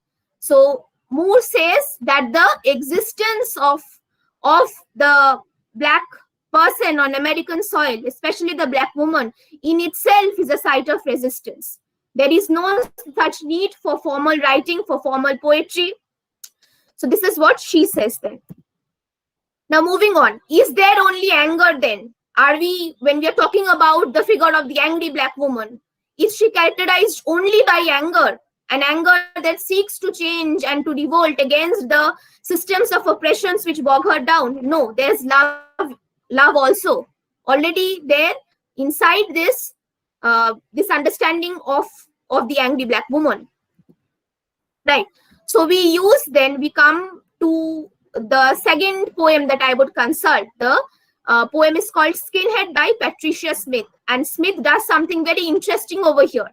Smith takes up the identity of a white man, a white racist man, and she performs as the white racist man. Now the question you might ask is, where is the space for love? Where is the space for anger? By performing as a white man, Smith talks about the figure of the black woman and how her politics of anger, when contrasted against the rich anger by white people, how her anger is also the kind of anger that looks at attention as a killing rage. So it's not just rage which is attempted to inflict violence, but rather to transform and revolutionize the existing systems. So over here, you can see that I have picked a stanza to discuss that the person or the identity that Smith is performing, the racist skinhead who is sitting at his home and looking on the television and seeing black faces come up again and again. And he feels threatened by it. He thinks that his space, the space where he was born and the space which was assigned to him at birth, is being taken over by what we would term as, or what he would call as, the interlopers, people from a strange land who are taking over his spaces. The same thing we have also seen done with other marginal identities. So the popular rhetoric of go back to where you came from. The only difference is that going back to where I came from is not possible if my ancestors have been murdered and I have lost touch with my native land. So over here, in Skinhead, Patricia Smith performs the identity of a white man. And he thinks of himself as the embodiment of American masculinity, virility, and beauty. That when he moves into the sun, as he says, when I move into the sun, the black people bow down at my beauty. So this beauty is not the beauty that is heralded as the embodiment of American masculinity, but through Smith's poems, we understand that beauty is imbibed with violence and is a grotesque sort of beauty. Beauty that is contingent on the continued oppression of a group of people based on their race. So what Smith does over here is contrast very well the character of the white man, who no matter what he does, no matter what kind of ugly thoughts he brings up, will always be considered as beautiful by the Madam, yes. Madam, you're requested to sum up your presentation. Sure. Please. Thank you. So then my conclusion. In conclusion, I would say that through the use of performance poetry, and remember, performance poetry is not something which can be considered as high art, or it's a very a kind of poetry as well as art which is very mainstream. So using the poetics of anger in performance poetry, what black women do is to reclaim the stereotypes and re-envision anger as a sort of black love for their people, love for their sisters, and a revolutionary force which can change the existing systems of oppression that functions within the American politics at large. So I would like to conclude over here. Thank you once again for giving me the opportunity for presenting the paper. Thank you so much, Shrestha. With your permission, Jyotirmay sir, can I make my observations on the paper? Sure, ma'am, sure. Yeah, okay. Your paper was excellent, and excellent research work too. I'm very glad to have heard this paper, and I'm very proud to have chaired you too. I didn't want to stop you in between. I thought I'll listen to it. I could even, but for at the time, and the coordinators obviously have the burden of finishing it on time too. So the paper was, for all the audience here, I'm sure you would have understood that, how Shrestha has beautifully brought out the performativity of the text of the poem, through how it's there both through the lines of the poem, the emotional aspect, and how it's there through the body of the text and the body of the person behind the text. So it's very beautifully written, very beautifully spoken to. Wishing you all the very best, Shrestha, for bringing in all the paratexts from the newspaper caricatures to a recent interview which you mentioned about Markle. You brought in beautifully the text, co-text, and even the context beautifully, and bringing to the fore how anger, which is not an unreasonable tool, but rather it could be used, or it is being rightly used by the people in question that you've brought into, how they have to reclaim all the stereotypical mention of such an emotion which is often negativized, and put into use in a very positive manner to revitalize their entire stand, their vision, and their purpose. Thank you so much. Thank you, ma'am, for your observations. Thank you. Thank you. Jyotirmay sir, over to you for whatever the rest of the proceedings. Thank you. Thank you, madam. Thank you, Ms. Chatterjee, for this brilliant presentation. Dear participants, a feedback link has been provided in the chat box. You are requested to fill that feedback form positively. The next presentation is by Sergio York Pasamon, Gender Discourse Communication and Pragmatics Researcher, University of Cordoba, Spain. The title of his yes, ma'am. The title of his presentation is Male Clerical Ordination in Catholic Church as a Segregating Transnational Gateway to the Public Sphere in Western Patriarchies. However, Mr. Pasamon has informed that he is unable to attend this webinar and present himself for some reason. Instead, Mr. Pasamon has requested to play the recording of his presentation. So, Dr. Gopalakrishnan, with your permission, I'd like to request Mr. Abhay Kumar Roy to play the presentation. Sure, sir. Thank you, ma'am. Thank you.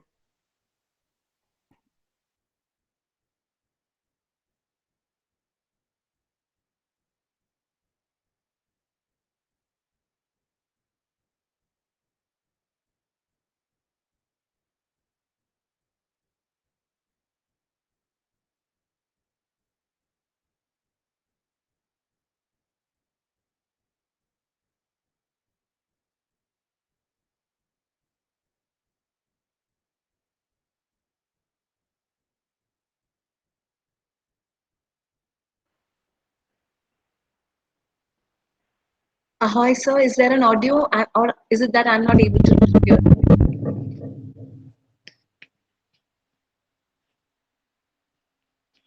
Yeah, just let me share once.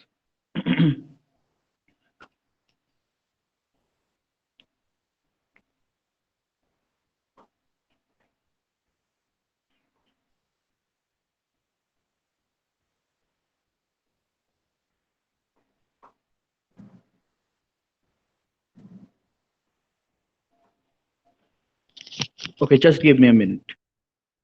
Sure, sir. Once again, I request the attendees to fill the feedback form positively.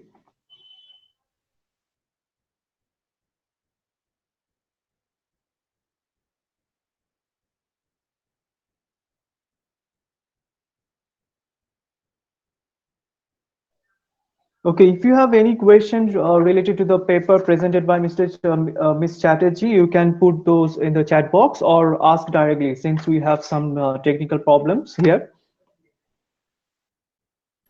Yeah, hello, Jyotirmoy.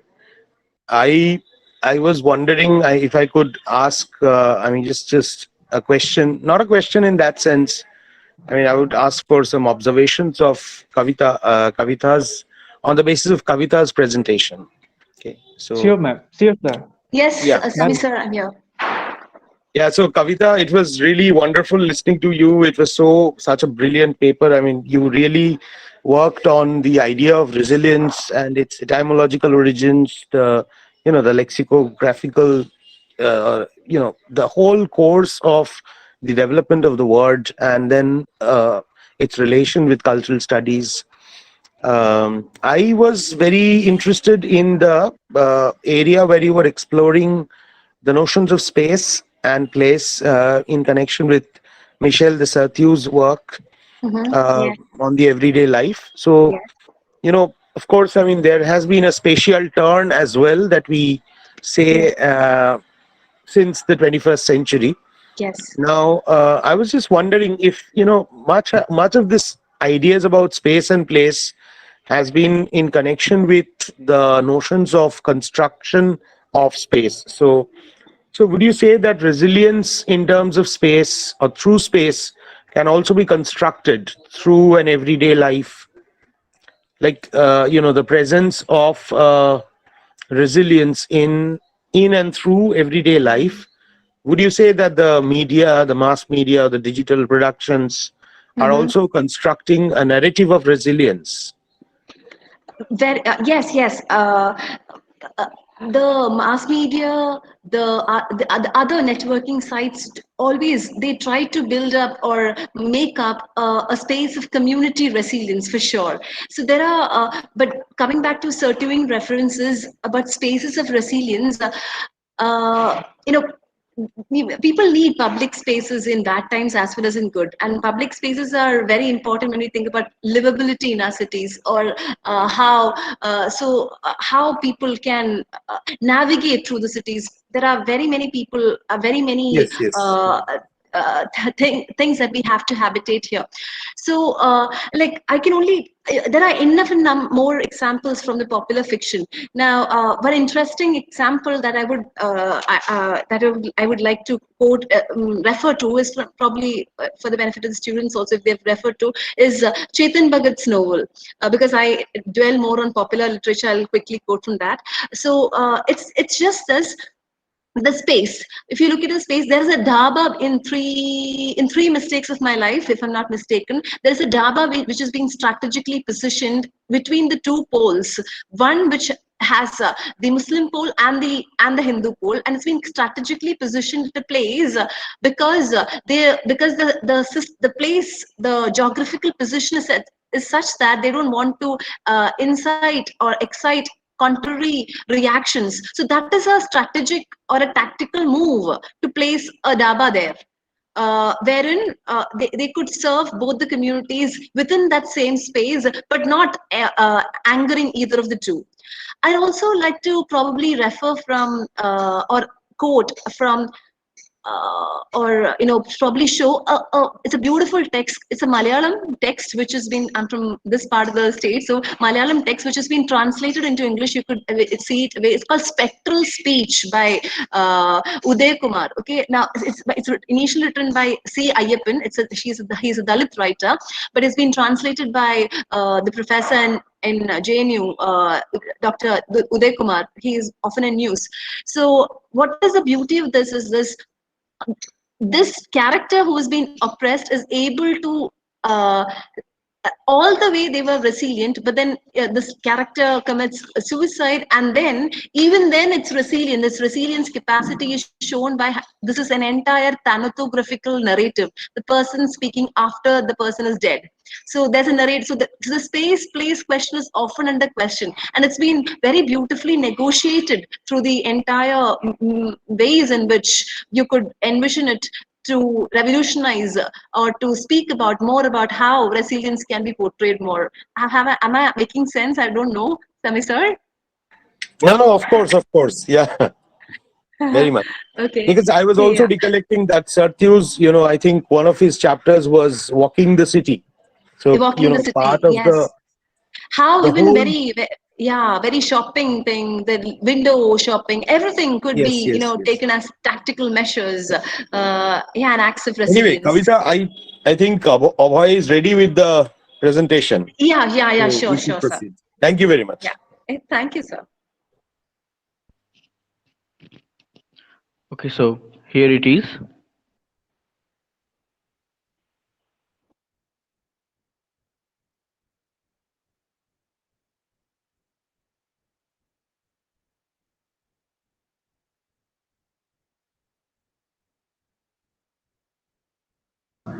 Or whether it is still not audible. I don't know what is happening. No, usually Google Meet doesn't allow sound. If you are playing a video through Google Meet, probably that is why it's not allowing the sound. Oh, here is an option which says that allow sound, and I have enabled it, but still it doesn't. I don't know why it is not allowing the sound.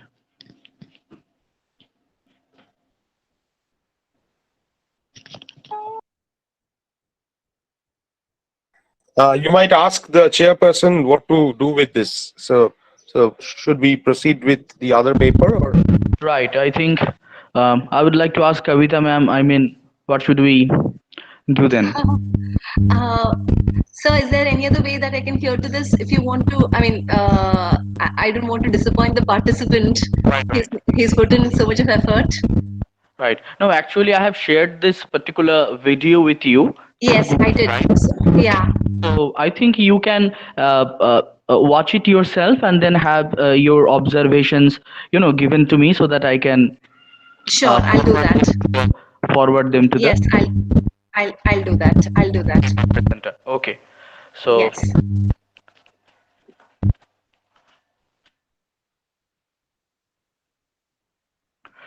Okay, so Jyotirmoy. Okay. So unfortunately, we couldn't present the presentation by Mr. Pasamon. So I think if you have any question to Dr. Gopalakrishnan or Shrestha Chatterjee, you can ask or drop them in the chat box. Otherwise, we shall move to the next session.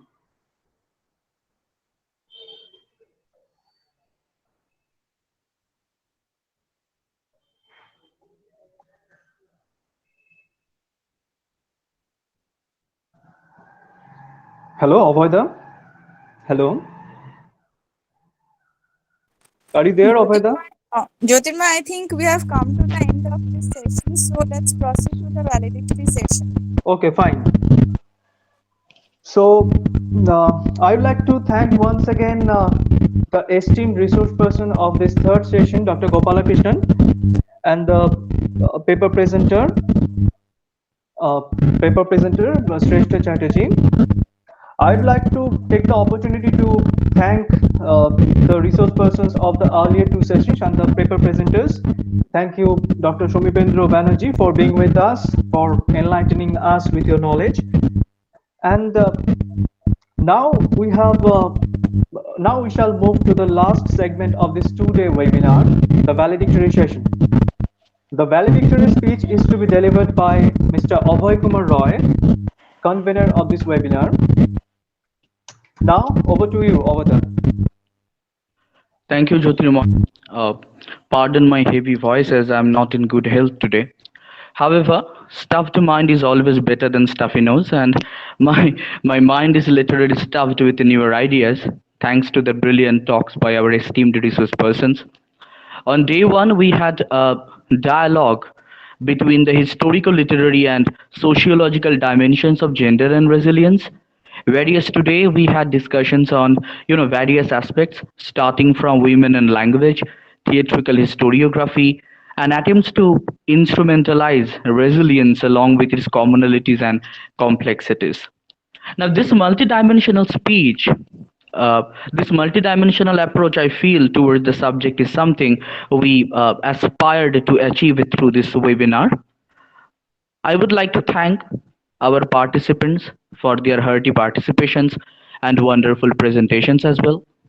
I would like to thank my senior colleagues, Srimati Brotati Mitra, Dr. Anuradha Kunda and fellow compeers, Aratrika Rai, Kaushik Goswami, Deepanita Rai, Shompa Chakraborty, Jyotirmoy Sheel, and Rumpa Poddar for their untiring efforts to run the webinar smoothly.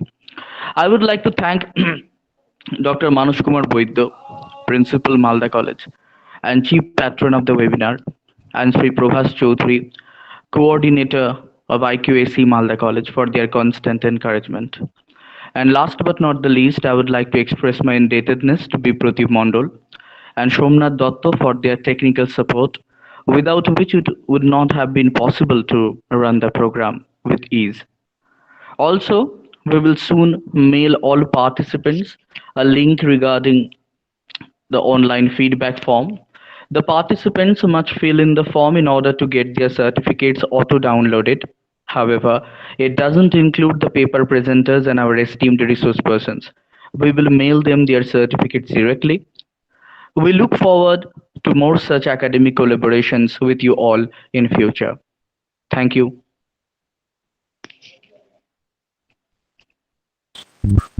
That brings us to the end of our webinar. We were having a wonderful session throughout 2 days. And on behalf of the department, I thank all of them. And also I thank Abhay for organizing in such a manner and smoothly. Thank you all for joining with us. Okay, just a minute. Shudha D has asked a question to Dr. Gopalakrishnan. Ma'am, please suggest a paper on reading debating the critique of the concept framework on resilience. Madam? Yes, I'm here. I didn't see the question. Is there in the chat box? Yes, madam, it's in the chat box. Shudha D. Okay. Okay. Should I type it in the chat box or just say it? I think if you chat in the chat box, that would be much convenient. All right.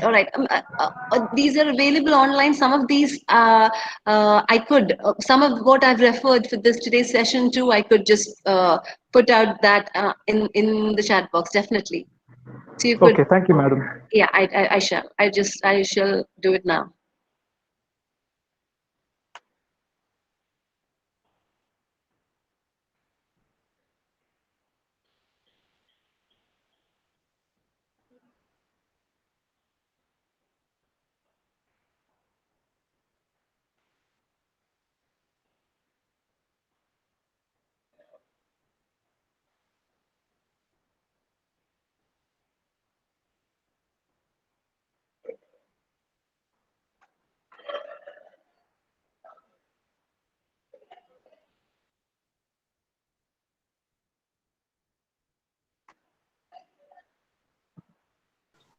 Okay, thank you, ma'am. Thank you, everyone, for attending the webinar.